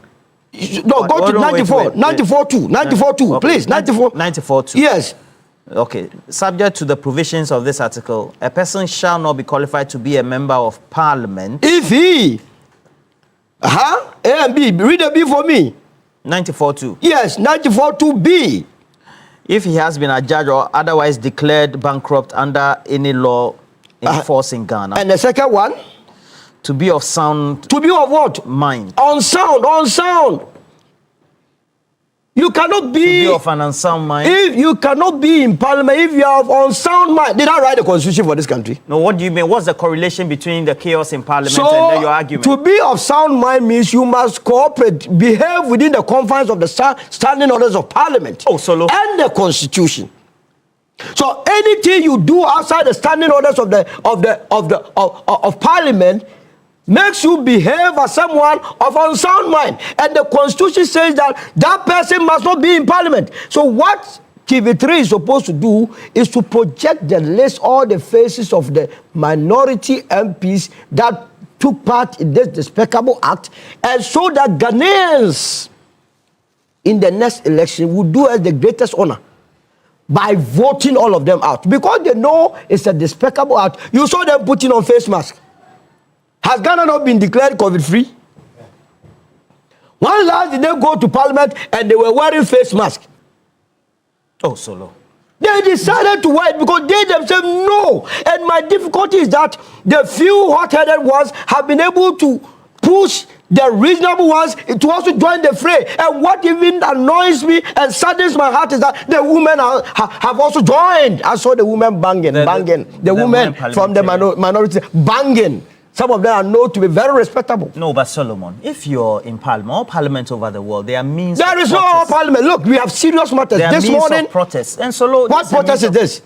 That you want to disrupt the consideration of estimates. Remember what they were doing yesterday? What were you doing yesterday? Yeah. Were you not considering estimates of various ministries and agencies? Yeah. You have just interviewed unemployed graduate nurses this morning. These nurses need these estimates to be approved so that the economy will be expanded for them to be absorbed. Then you have parliamentarians who are supposed to make sure that these works go there and say that they are disrupting it. I've listened to a number of them. What they have told me is that, or what they have said to the entire world is that because they did not have the numbers, they will only disrupt parliamentary business. Now, let me tell you something. This situation we find ourselves, this is not the first time the country is getting such a huge disparity between majority and minority. In 1996, the NPP, they had 67 seats. The NPP had 133 seats in parliament. It's not the same. It's like half of it. But what did the MPP then do? Because the quality was so high, they gave compelling arguments in Parliament. You mean JH Mensa? They gave compelling arguments that when they stood on the floor of Parliament and spoke, the entire country came to a standstill. Yeah, I'm saying Solomon just called minority MPs of unsound minds. No, but that's the constitution. That's what I'm saying. Just called them all minority MPs of unsound minds. Why is it coming? On October 23rd, 2024, have you not had your chance? Have you not? did a similar thing. Did you call them unsound minds? Why are you trying? I'm saying that why are you trying? No.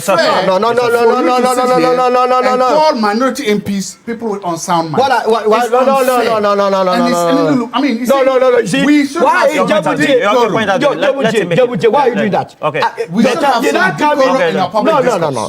I took you. I walked you through the constitution. Mr. Solomon, the argument Dr. Zato is making is that the allusions you make, you start from the quotation as well as the provisions that... It's the provisions in the constitution. Article 42, you start from... No, you are wrong to say that they don't have sound mind. I don't know when they appointed as the Minister of Rights for him to tell them that I am wrong. How did you you have absolutely no evidence to say that they are sound minds. Okay. If you don't like their tactics, you can say you don't like their tactics. Okay. If you don't like their tactics, you don't like that. But to then insinuate or suggest that they are sound minds, it's unfair. It's not something we should be saying on national TV. Okay. We shouldn't be saying that. I came here and I'm repeating it. The Constitution and because you start from 42 and then you go to the Constitution itself says that 94. The Electoral Commission must register people of sound mind. Did I write that? Now I come to 94 to BII. That nobody must enter the chamber of Parliament unless you have sound mind. Did I write it? No, I'm saying that. Now, what is the point? There is evidence of NDC MPs who did worse things. Nobody called it unsound minds. So please, don't call people unsound minds because you don't like their tactics. Don't call people unsound minds because you don't like their approach. Our public discourse can be civil and respectful. Tell them to remove it from the Constitution. You've made your point. This business of trying to always play the victim. I'm not playing a victim. I'm simply saying let's elevate our public discourse. No, it's one of the strategies. He wants to come and curtail my thoughts, but I will be focused and deliver on what I'm supposed to do. Okay. So the first group of people... Dr. Zato, you've made your point. But you have to do debit and credit. You have to give the time that you're taking from me and then make sure that I finish my point. If you debit, you credit. So what I'm saying is that it is so clear. It says that allusion should not be part of a national discourse. That don't sound mind. You should retract it. I should remove it from the Constitution. Is that what you're telling me? The Constitution has written on sound mind. Did I write it? You read it for me. We are doing analysis. The Constitution enjoins every Ghanaian to vote for someone who is of sound mind to go to Parliament and represent us. And I'm saying that when you go to Parliament, they have two set of documents. So I asked the question that the means that they undertook yesterday is part of protest. No, which part of the standing orders? It's not there. So which has been exhibited by some parliament. So in the past, if it took place, also for some people that didn't have sound mind, because you see, we are in an era where you just interviewed 2 unemployed graduate nurses. The lady Sandra Frimpong was crying on set. After the show, I met her here. She continues to cry. Why? She has finished school. Now we put people in Parliament to go and better the lives of these people. They go and do otherwise, something that is not contained in the standing orders, and you come and sit here and tell me that we must be civil. You say this civility, when you don't say it as it is, the people want to deal with that. Now, the first set of people that I'm blaming this morning is the voters that voted for these people. The second set of people, or the second person I'm blaming is Speaker Babin. You remember on the 31st of January 2025, this year, we were in this studio when we discussed that matter of destruction of microphones and tables and chairs by these same parliamentarians. So when I'm discussing something, you come and sit here that, you have to say, well, when those days, they have not invited the wife. Continue, please. You have BPO if you don't take care. You were here when I said that if the Speaker of Parliament does not punish that act, it will lead to more things happening. You thought I was joking. What have you experienced?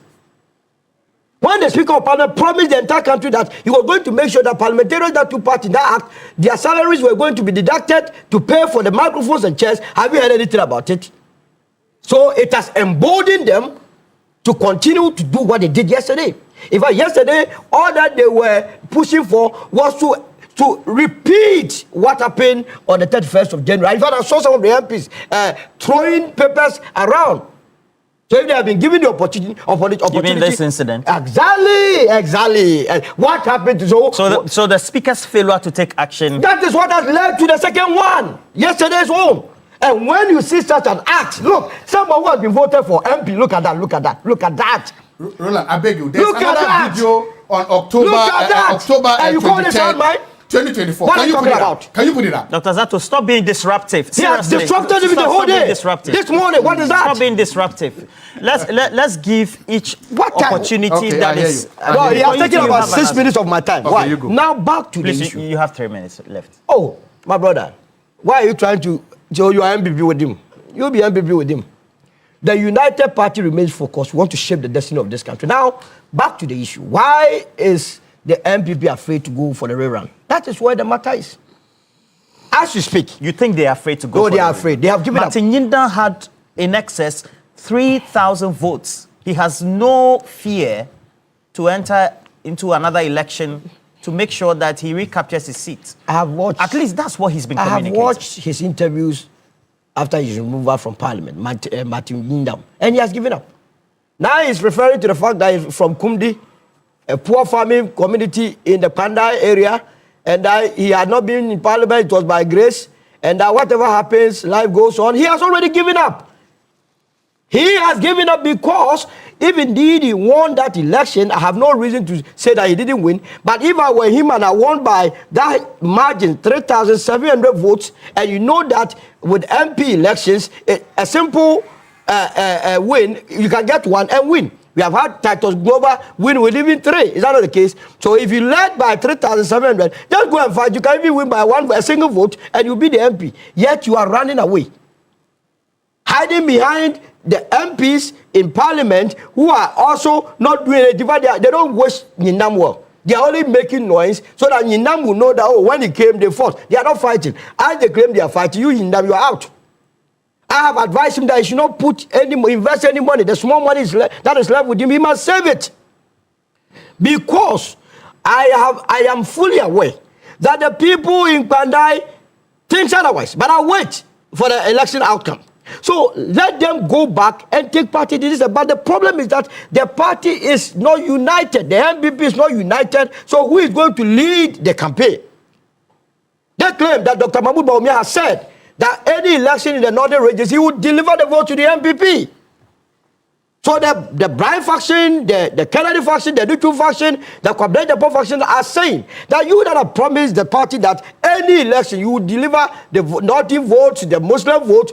This time, this is a test case. If you say you are macho, go and break the equal. There used to be an advert like that. Say if you claim you are macho, break the equal. Go and break the equal in Pandai and deliver the Northern votes. That is where the challenge is. But what has destroyed matters is what recently the former President John Jacob said. He has told the entire country that indeed some of the decisions, in fact, majority of the decisions of the Nana Akufo-Addo Bawumia administration was so worse off.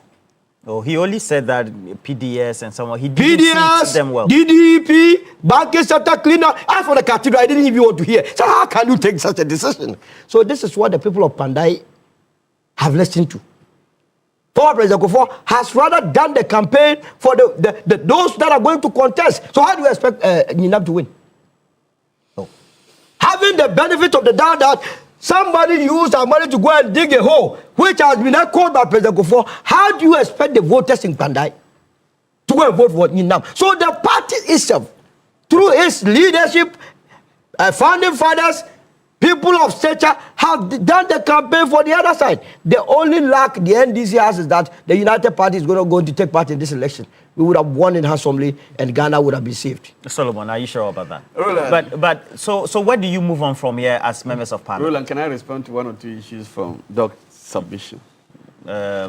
I don't want any matter. He had destroyed the program this morning. He started by attacking us that we were being violent at the elections, and that's what has brought us all to this place.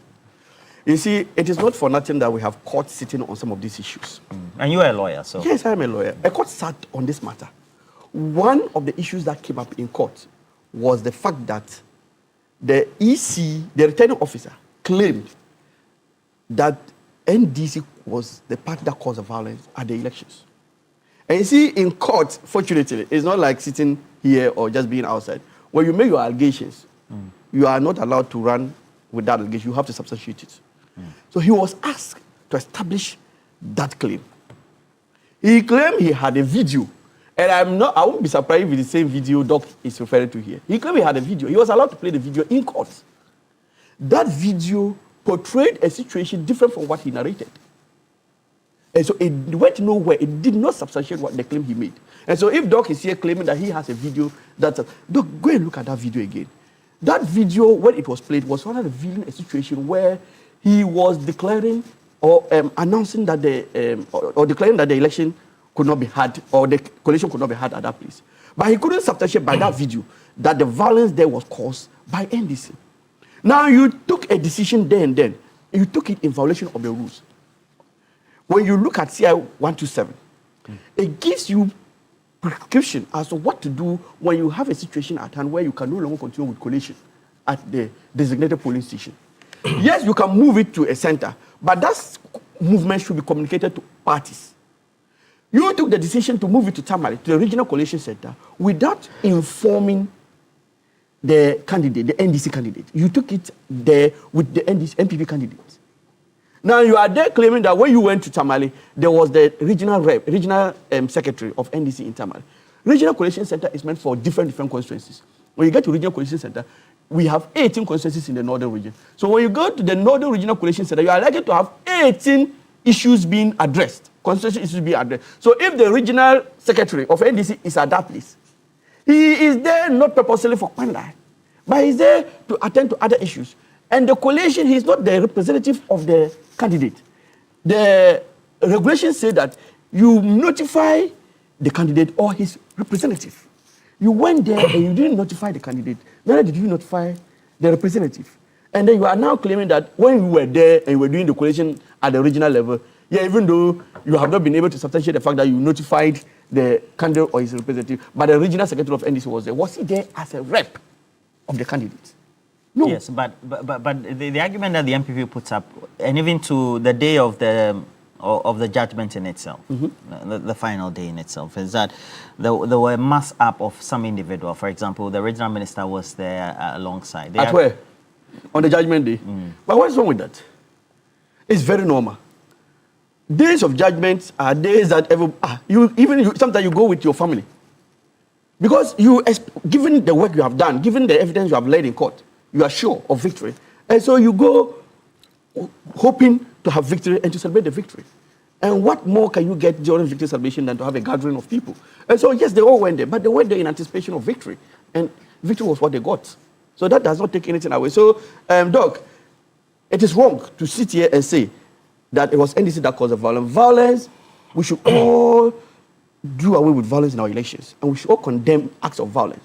But if we say violence begets violence, then you are justifying what happened yesterday in Parliament. So, what would then be done by the Speaker in order to bring maybe perpetrators to book, or those members who were instigating a lot of tools to use, even per the standing orders. He can walk you out. You see, sometimes the Speaker is being too lenient because he's one person who accommodates dissenting views. And so sometimes he overdoes it. That is what I think. But I think that time has come for him to, if you like, crack the whip. Because it was clear. In fact, no one can tell me that we cannot tell the people who were behind this violence. They were there. Cabarets have shown them. They were there in full glare of the Speaker. The Speaker could have easily asked the marshal to walk them out and for proceedings to continue. But they say he's one person who wants to be very accommodating because he knows that that is the only way we build democracy. But to me, if you want to be accommodating, if you want to give opportunity to people and the people are abusing that privilege, then it's about time you also crack the whip and let them know that you are there to safeguard the rules and the laws. Once someone's conduct is in clear violation and in breach of the laws and the regulations, you have every right to crack the whip. And I think the Speaker must today, if the same character is exhibited, go and then do what is necessary to bring discipline into the chamber. Dr. Sato, how do we all come to a consensus? And then you can add your grievances that you wanted to talk about. I have no grievances. As I've said, again, we need to try to make our electoral process less violent. We need to find ways and means of, especially at coalition centers. My whole argument is that, again, the violence begets violence. If there was no violence in Pandai, look, there are other constituencies that declared their results at the coalition centers. They didn't move them to a regional. Why was Pandai moved to a regional center? Why was Pandai moved? Pandai was not moved because people got bored. Pandai was not moved because there was no room to collate. No, Pandai was moved because of violence. And I am saying that I have seen, if somebody else has, and you can share with us, I have seen trucks, pickups of NDC people rush to the center, cause the commotion, and that led to removing. In the video, and I've seen. And I've also, again, I'm also saying that there is, this is not the first time elections have happened, let's say in the broad northern region, that has necessitated moving. I don't know the legal, this is whether you are supposed to tell them, or if you tell them and they say they won't come, what happens? I will leave that to court. But I'm saying that violence begets violence. How, going forward, the only way we can stop these things from happening is to make sure that our coalition centers are violence-free. The only way we can make sure this doesn't happen is make sure that we have impenetrable coalition centers. The only way we can prevent this happening is make sure that nobody who is not authorized to be at a coalition center goes there. If we do that, then we can make sure that this things don't happen. Look, Panda has happened. If we don't take measures, it will become the norm. I don't want it to become the norm. Secondly, minorities in parliament have chosen how they want to protest, how they want to do their things. Over the years, we've seen a number of them. We've seen walkouts, we've seen boycotts, we've seen a lot of ways. They are all permissible and they are all the things they use. But we should not be personalizing it and be trying to insult the intelligence of people voted there just because we don't agree with how they choose to protest. This parliament, we've seen a lot. We've seen a lot. And I will not sit here, I will never sit here and try to use such unprintable words on honorable members of parliament. They are honorable men. Each one of them in their private lives, we've seen them. They are honorable men. He was a successful lawyer before he came to parliament. Just because he's there doesn't mean that doesn't give me the opportunity to try to now call him another name. No.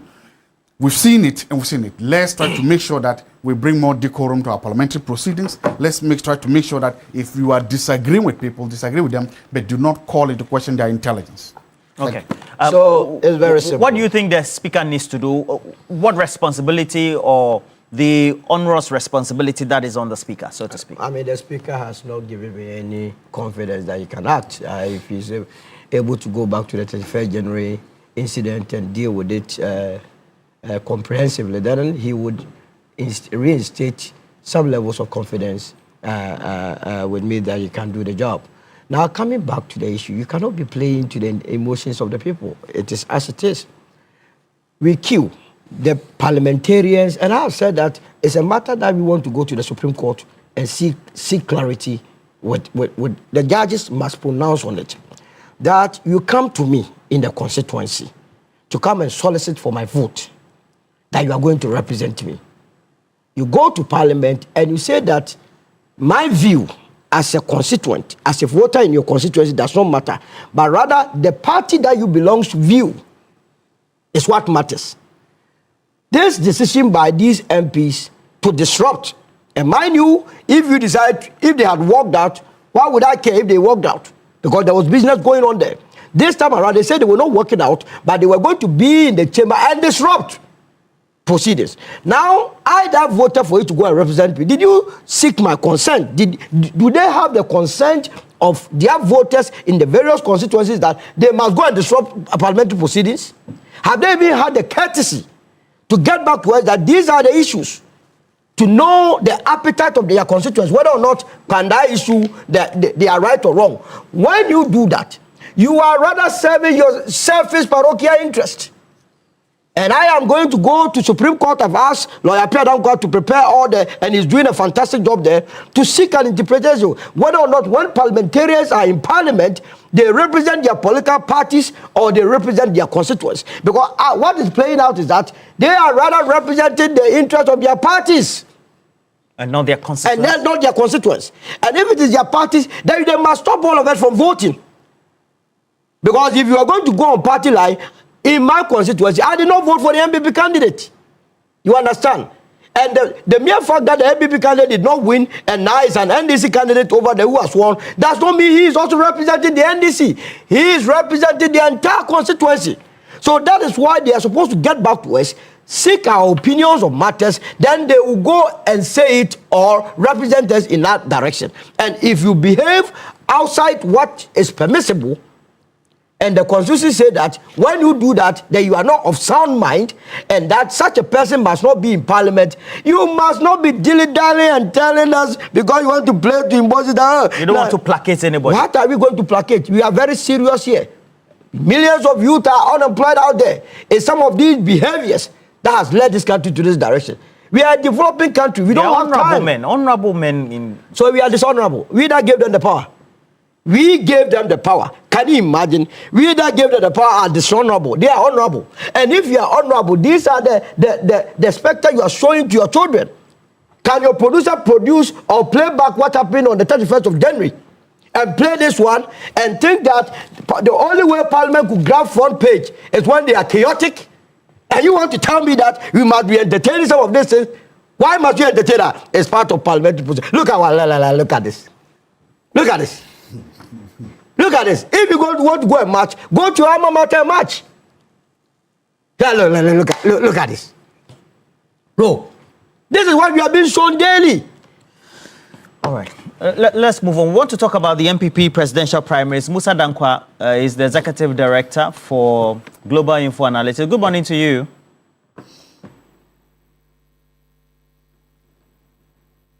Unmute. Good morning to you. Okay. Hello, good morning. What are you finding out so far on the ground? We know the campaign messages, etc., and then also we know the leading individuals who are part of this, the actions they are taking on the ground so far. How does it look like? Look, there are two angles to what the race is looking like at the moment. From the perspective of delegates and from the perspective of ordinary MPP sympathizers on the street across the country. Now, let's start with the favorability rating for these candidates as far as the delegates are concerned, which is a very important matrix people have to pay attention to, because it gives you a sense of measurement as to how they see these candidates and their campaign messages. If you have your rating improving, it is good for you. It signals that your messaging is going down well with the people. But if you find your ratings dropping, it means something might not be going right with your messaging as you go around. So you must reassess what you've been saying on the campaign trail. Now, for the race, Dr. Mahmoud Baoumi has seen a slight improvement in his favorability rating compared to a month ago, from 91 to 92%, up 1%. Brian Achampon has seen a slight decline as well, from 83% overall to 81%, down 2%. While Educhum remains flat on 77% between the two periods. Nothing changes. However, Kennedy is rather down from 88% to 83%, down 5%. While Kobna Adi-Ejapong too is down from 76 to 74%, down 2%. This is an indication of what might be happening with regard to their campaign messaging. So what they have to do is look at the period of the poll and see what happened in these periods. What did we say in these periods? What kind of message did we carry across around that period that may have caused this negative decline? This is absolutely important if you are to stay on course. Now, as a result of that, if you look at delegate view, Mahomia declined slightly from 44% to 43% compared to the last period, down 1%. Kennedy Japan, on the other hand, also went down from 19% to 18%, down 1%. Brian Achampon remained at 5% between the periods, so no change for him. Keduchum down 1% to now 0. Ajay Japan from 1% to down 0, down 1%. But those who don't disclose their voting intention have remained unchanged, 15% apiece. But those who are saying they are undecided, they have moved from 15% to 19%. The increase came from those who were leaving Baumia support, leaving Kennedy support, leaving Edichum, and leaving Copenhagen Japan. 4% of them went to undecided. It means that neither really gained on each other. They lost their numbers to undecided. However, when you come to the ordinary people on the social media that we just tested last week, there you can see a marked difference in the sense that Baumia, who was on 56% last time, has jumped to 75%. And Kennedy, on the other hand, who was on 40%, has declined to 18%. Okay. Yeah, Educhum was on 3%, now on 1%. Brian Champon, who was on 1%, now 5%. And Kobne Aje Japan, who was on 0, now 1%. So we are seeing a shift dramatically in the public or the populist view of MPP voters towards Baumia. We don't know whether this will be sustained or just a blip. Okay. Now, so how do they stand then? Because you're saying Baumia is leading the polls, but in terms of the numbers you're picking up, how do they stand or the gains, so to speak? So, for example, I want to see each of them who is leading in the polls, over 100. Over 100, I mean, Baumia is leading with 43%. Okay. Among the delegates. Okay. But among the ordinary voters, he's on 75%. Okay. Among the delegates, Ken is doing 18%, and now the same 18% on the ordinary MPP voters on social media. So you have seen there is a parity between the delegates now and then the general public on social media. So if we should go for a conference today, let's say the MPP should go for a conference to elect their presidential candidates, that will be the end of January. That's the projected date so far.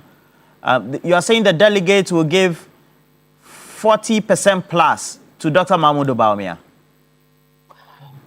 He is guaranteed 43%. But those who are undecided, who are now 19%, and those who are saying they will not disclose, they would break out in a way that would deliver Baumia a first round win. Okay. Okay. And first round, because it is so much close to 50% than any of the candidates. I see. All right. When are you going to conduct your next round of poll? Because we're just a month difference to the main election. So the next delegate polls will start next week, and the report is expected on the 24th of December. And then the final one will also come before 24th of January, 2026. All right. My last question is based on the messaging. It's very critical. You have enumerated several times, tallying with what the averages are for our demographics based on what we have from the Electoral Commission in the voters register, and then also from the Statistical Service. We have a young voter population. It's not the same reflection in the delegate list of the MPP. Now, the messaging, just this week or the last week, there was Natoshi with Kusasi and all those things. On the other side also, we tend to hear them as a refrain also. How is that syncing with the voters within the delegates list and then also the ordinary voters in the public space and social media? The messaging. Let's start with the delegates. Now, a month ago, when we did the polls, about 13% of the delegates were saying that their choices will be influenced by religion and ethnicity. 13%. This time around, that number has declined to 4%. And this was the period in which we saw the ethnic issues and all the other issues that we don't want to see in our politics on the campaign trail. This is a strong message and signal that those tangents of messaging doesn't work. It may have impact on the actual election. Using them on the campaign trail could derail your campaign. And I'm not surprised that we saw a decline in Ken's favorability rating by 5%. That could be a reflection of people's revulsion of that tangent. And I think they should take it very kindly and fairly and adjust. Okay. When it comes to the general voters, it's no different. In fact, it's going to be worse because the Gen Z voters really are not into this kind of religious and ethnic politics. Yes, the older generation still have all that kind of feeling and thinking, but the Gen Zs are not for it. And if we continue on this tangent, it will not end well. Okay. Thank you very much. Because you're speaking purely based on data. Musa Dankwa is Executive Director for Global Info Analytics. Just go to Global Info Analytics on social media, or Musa Dankwa himself. You find a lot of his writings. He's always fighting people. AKA Lotto Forecaster. Alaji, thank you so much, sir. Many people don't know that he's a mathematics and statistics person. I mean, very much instrumental with Margins Group when they put together the database for our national identification system. So many people don't know. So, but thank you very much for the update. If you take what the mood is and then also the strategy for the DMB campaign, you compare it to the others as well, are these numbers reflective based on what they pick on the ground? Thank you very much. I've always said that people like Musa Dankwa, we should thank them because our body politics will benefit from research, from data. When we are talking to research and data, then we're able to put the issues in better perspectives. So I always thank him. That doesn't mean that I agree with everything. In fact, I've actually told him we've had a background discussion that in January, I will invite him to come and give a lecture to my classes, Introduction to Political Research. So he's agreed. Yeah, he has agreed. So Musa Dankwa will still come to that, yeah. But again, so let's try to look at the data. He released some data earlier this December. And you see, there's something sometimes conflicting or a little bit confusion about his data. Later this month, he issued data that says that His Excellency Dr. Bawumia has 63% from committed delegates. That is delegates. Now, he defined committed delegates as people who have mentioned the candidate by name and have said that they will vote for him. So this is what he said. Committed voters are delegates who have mentioned a candidate by name and committed to vote for that candidate. The model excludes undecided and those who would openly declare. So if we just say that, so committed means I've mentioned your name, yes. I'm going 63%. Precision. Yes, 63% is it. But again, he's then saying that Bawumia has 43% of the dissent. And remember, this 63%, as he has defined it here, excludes undecided and so. And then the undecided and undecent is about 30%. So if the man has 63%, and then there are still about 30% undecided and undisclosed, that makes it what? About 90%. So it's not 7%. That means that the 7% is for. So it does. There's something I don't understand there because I want to believe that if you are looking for, and the moment if it's a phone call and you call it a delegate and the delegate says yes, I'll vote for A, then that and those are the commitment, then that should be the person standing. So those two, there's something missing about them. Because committed delegates cannot be 63%, and then you say he's leading by 43%, and then there are still about 30% undecided. There's something missing there. So that's it. Okay.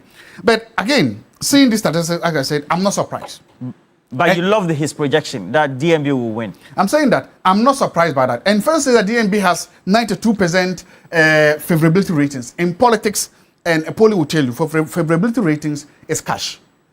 Presently, the President of the Republic has about, based on him, 63 or 70% approval ratings. Approval ratings and approval ratings are similar. It's cash in politics. That's what you can use to do a lot of things. So it's cash. So one, I'm not surprised. This is only going to confirm what I know, that January 31st is going to be Coronation Day. January 31st is going to be a very big party for DMB and the DMF party. January 31st is going to be the day that he's going to win massively. And then he's going to start the journey to DMB becoming the president of the Republic of Ghana in 2029. And Ghana will be safe and prosperous under his leadership. Okay. What do you make of it so far? The messaging part as well. You heard Natoshi with it. And I'm thinking that as a marketing communication person, you have to appeal to your base. Your base is more account base. So, I mean. Looking at the figures, pathetic. I believe that the best thing for the MPP is to withdraw election in 2028. No. Because if at this moment, Bawumia is leading by 43%. 43%. Among delegates. So if elections were held today, he will win by 43%. No, but they're undecided. The reason why they are undisclosed and undecided. That is even dangerous for Bawumia. Because if you want to vote for Bawumia, what prevents you from saying that I'll vote for Bawumia? What it means is that 57% of MPP's delegates do not support Bawumia currently. So how can anybody be happy that he is cruising to a familiar victory? In any case, the last time they held this primaries, that's in 2023, Bawumia had what? Only 61.74%. Now, 61.74% led him to 41.74 in national elections. 41.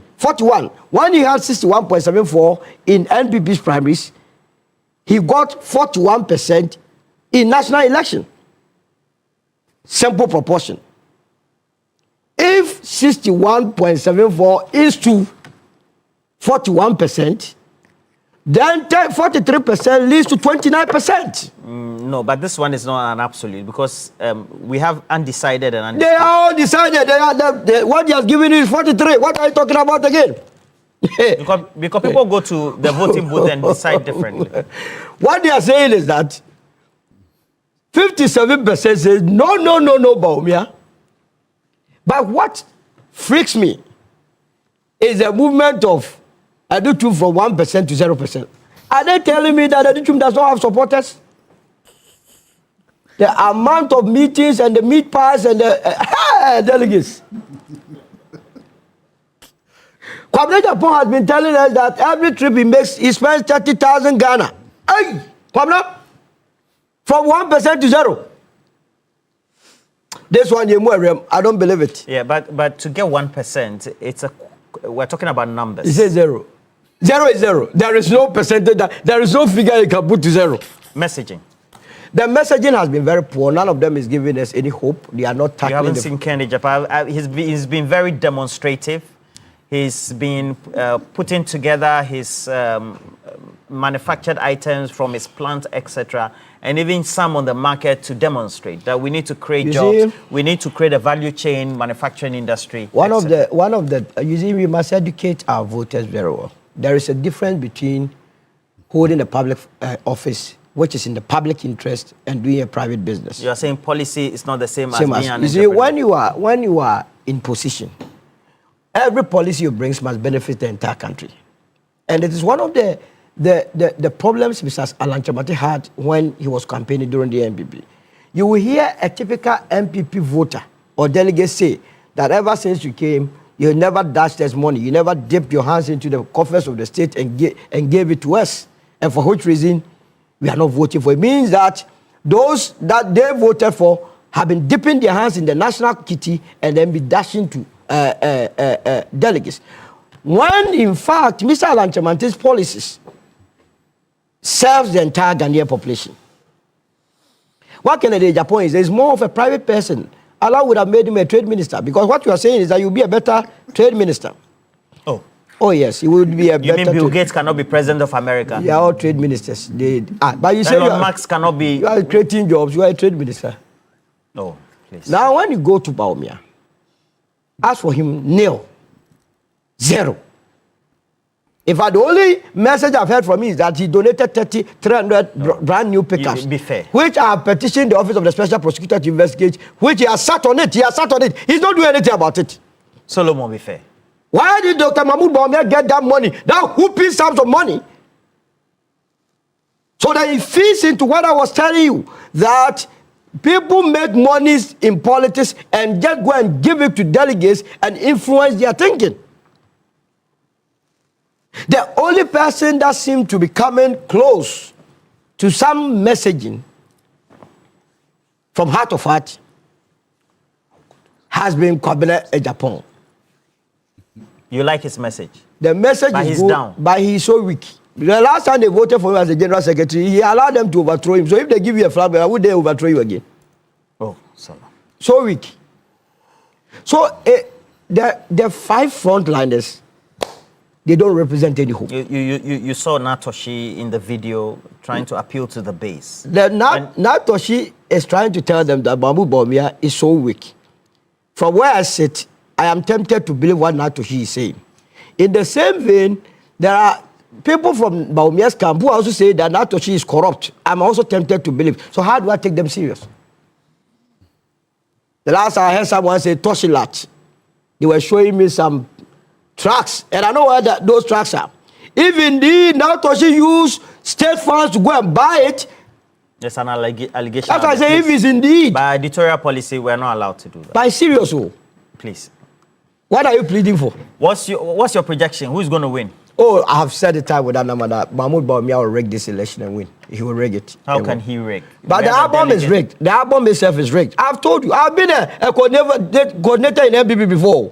When you go to Okakwe South, more than half of those in the album are people sleeping at Kaneshi Market. They don't know them. No, you cannot say that. I am a court. Look, let them open the phone lines. Go to the court, the High Court of Ghana, Accra. The number of times I took the album to court because I wanted to cleanse it. As a member of the MPP? As a member of the... Go, my records are there. Okakwe said they know. They know that I fought them. But when I was fighting, I wanted to do what was right for them. They didn't understand. I told them that the delegate system is the best that can happen to any political party. That when you have a strong polling station executives, your work is cut out. But they didn't see it that way. They thought by putting people that they could manipulate, it will help in their parliamentary and presidential. So that was why I was in court. So there is no hope in them. I am inviting them to follow United Party closely. It is a party that is going to redeem this country from its shackles. That is why we are there. Fortunately, 31st, it will end the invasion of MPP politics, and they will find their route back to the UP.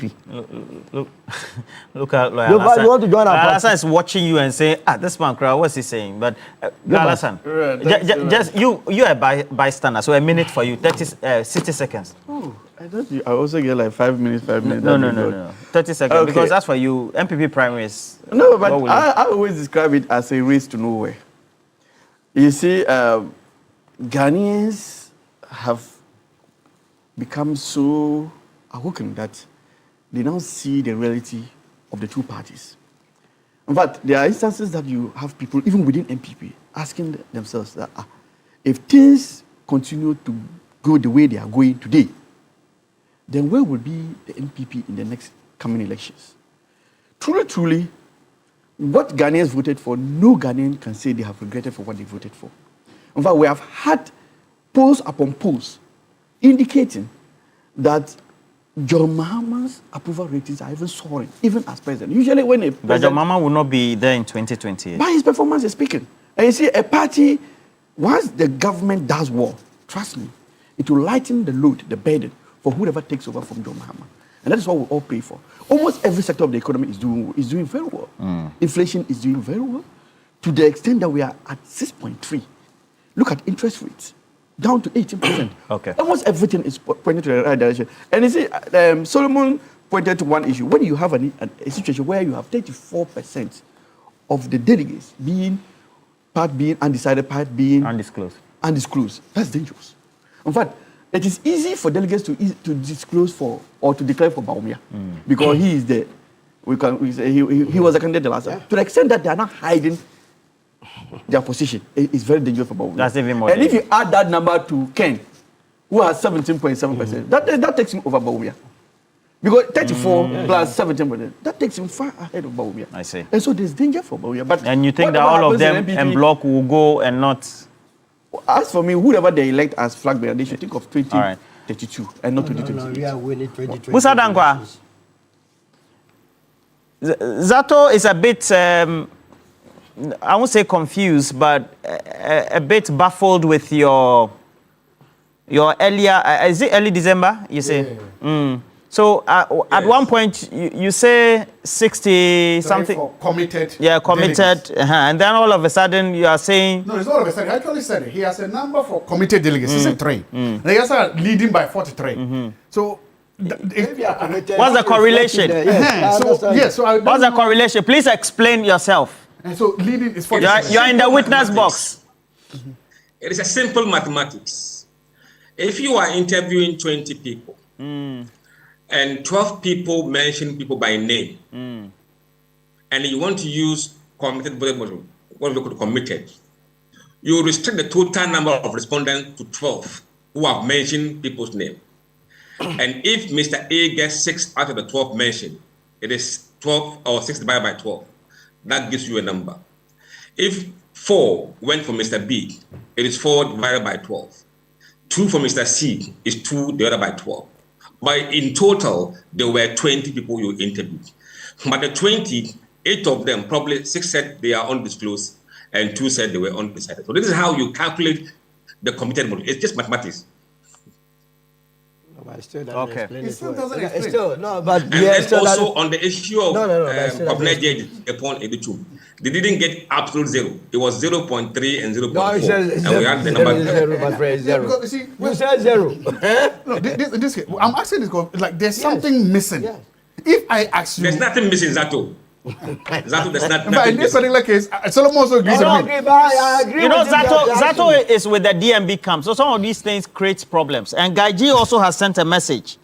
Gaiji also is with the Ken camp, so he's worried. There's a DMB4 should channel the energy they spend trying to sell Natoshi's reputation into preparing their candidate for Natoshi is a tribal bigot. We can just forget it. Into his usual economics lectures. You see? No. Natoshi is a tribal and a racial. Anyway, that's why I asked you the question about the messaging. So, but I wish all the best for the day. Musa Dankwa, Executive Director, Global Info Analytics. Great guy. If you encounter him, he's a religious and tribal bigot. How did she become a tribal bigot? In our body politics, they have no place. If you are playing the tribal and religious card, you are who started religious tribal politics and religious politics in this country? What is not Dr. Mahmoud Bawumia? Relax. In MPP's politics, we have never heard that. Relax. No, this Muslim vote, this Nordic vote. I should relax. Today you have favors that he's not going to compliment you. This one is coming from Ebo Bachman. Ebo Bachman says, if the MPP couldn't govern responsibly in power and still cannot conduct itself properly in opposition, then perhaps it's time to collapse it all together and replace it with the UP, which has proven far more disciplined and responsible. But Ebo is a member of the United Party. Of course. Former MPP member. Yes. You too, former. But we are the original party. Who is next? Who is going to send next? Yeah, Baba Samoa. You have been sending messages. And from Global Info Analytics, Dr. Yaweduchum and Engineer Kwabne Japon's numbers are not absolute zeros, rather 0.3%. What I saw was 0.4%. People are feeding people, going around, you give them 0. It's not good enough. Hajiat Tranquility, good morning to you from Michael Asari. Michael Asari, wish you all the best for the day. And then I have Master Planner Junior. Master Planner Junior, good morning. He's going for the communication position for the next round of the executive election of the MPP. Master Planner is going for communication. Yes. Hey, Solomon's analogy of comparing a party presidential election percentage to that of a general election is laughable. He continues. It clearly shows his inability to appreciate electoral processes. He should go back and check President Mohammed's performance in presidential elections in correlation to general elections. Alan didn't get 1%, but he has hope of bringing him back. Who is that? So, that is Master Planner Junior. He's going for the communication. That is why he started goofing. Oh, relax. Even before you contest, he's goofing. Neo Dick Atukwekwe. Good morning to you, Neo Dick. The MPP should know that Ghana is governed by rules and not what they are doing in Parliament. We will encourage the Speaker of Parliament to be more strict and institute discipline. If he had punished those who misbehave the first time around, they wouldn't have the impetus to be undertaking same as we saw yesterday. Prince Nani Oyonk, when you speak the plain truth, some Ghanaians get uncomfortable. What Solo said was actually backed by the Constitution. It wasn't a lie. Yet, whenever something happens and someone tells the truth, people dismiss it by saying he's an elder, respect its position, even though the person's behavior doesn't match the dignity expected of an elder. The United Party needs to step up their game if they want to win more seats in 2028. I think they need money too. Ghana Solo politics. has to contest. Okay, you say you contest a quick survey. Oh, I'll go and remove the MPP from there. Simon Yang from WA says, Dr. Zato just alluded to a number of ways by which the minority can register their protests in Parliament. Kindly ask Dr. Zato if the behavior the minority displayed yesterday in Parliament is acceptable. No, he has run away from the minority. He said he doesn't know them. When you ask them, he said, I'm not one of them, I don't know them. So he has run away from them. He's just not happy with them. You see? Adam says, tell Solo, I love and admire him so much. Look at the way he's articulating his conversation. Now, Charles Ejanim says, please tell Dr. Sato that anytime I listen to him, I get confused to the extent that I'm tempted to believe he's not the... But he's... Why did he say that the minority are not his colleagues when he knew that he's in the same political party with them? But he said he's not a member of parliament. So that's why he said he's not their colleague. So he's not their colleague member of parliament on the minority side of the house. Okay. All right. Thank you, gentlemen. Thank you for having us. Thank you for today giving all the time. Last time. Oh, I didn't give all that. No. But he has to thank you. Zerbo. Why? Today. Today you came for me. I came for you, but he allowed you. It's fine. If you want to look smart and fashionable, visit any Woodin boutique nationwide, and you have to do that today. Woodin is offering amazing collection of authentic African fabrics, all ready to wear, all coming in beautiful designs. And I tell you, for all the things that you need to do, please make sure that whether you're a man or a woman, you also get to a Woodin boutique near you today. Because there, when you get there, you'll find fabrics that enable you to get creative and versatile with your design. So get to show how confident you are, and then I'll get to show how truly African you are in Woodin. Go visit any Woodin boutique today. Go look out for them on social media by go searching for Woodin Fashion. You get the latest updates from there. Caesar Abagali, you are with the Ghana News Agency and you're the regional boss. I'm wishing you all the best for the day. Your daughter is celebrating the birthday today, and so I'm entitled to wish Eleanor Abagali, you're 11 years today. Happy birthday to you. It's from Caesar, who is your father, as well as your mom. They're all wishing you all the best. Now, are you looking for a university that will prepare your child for the future? Then it is Academic City University, which has to be your best choice. At Academic City, they do not just teach, but they also nurture creators, innovators, and leaders who get to shape tomorrow's world.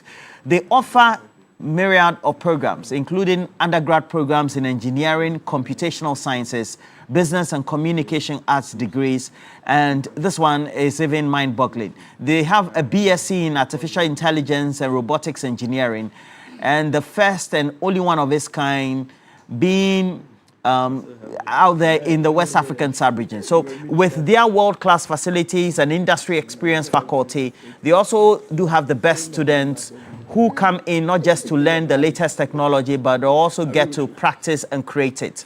And for working professionals and young graduates, they have also all things in store for you because they've got you covered with their MSc programs in cybersecurity and data science analytics, as well as their professional certificate programs. At Academic City, their programs are practical, all relevant, and future focused. Call them now through the number 026-269-3870 or get to visit their website, act.edu.gh.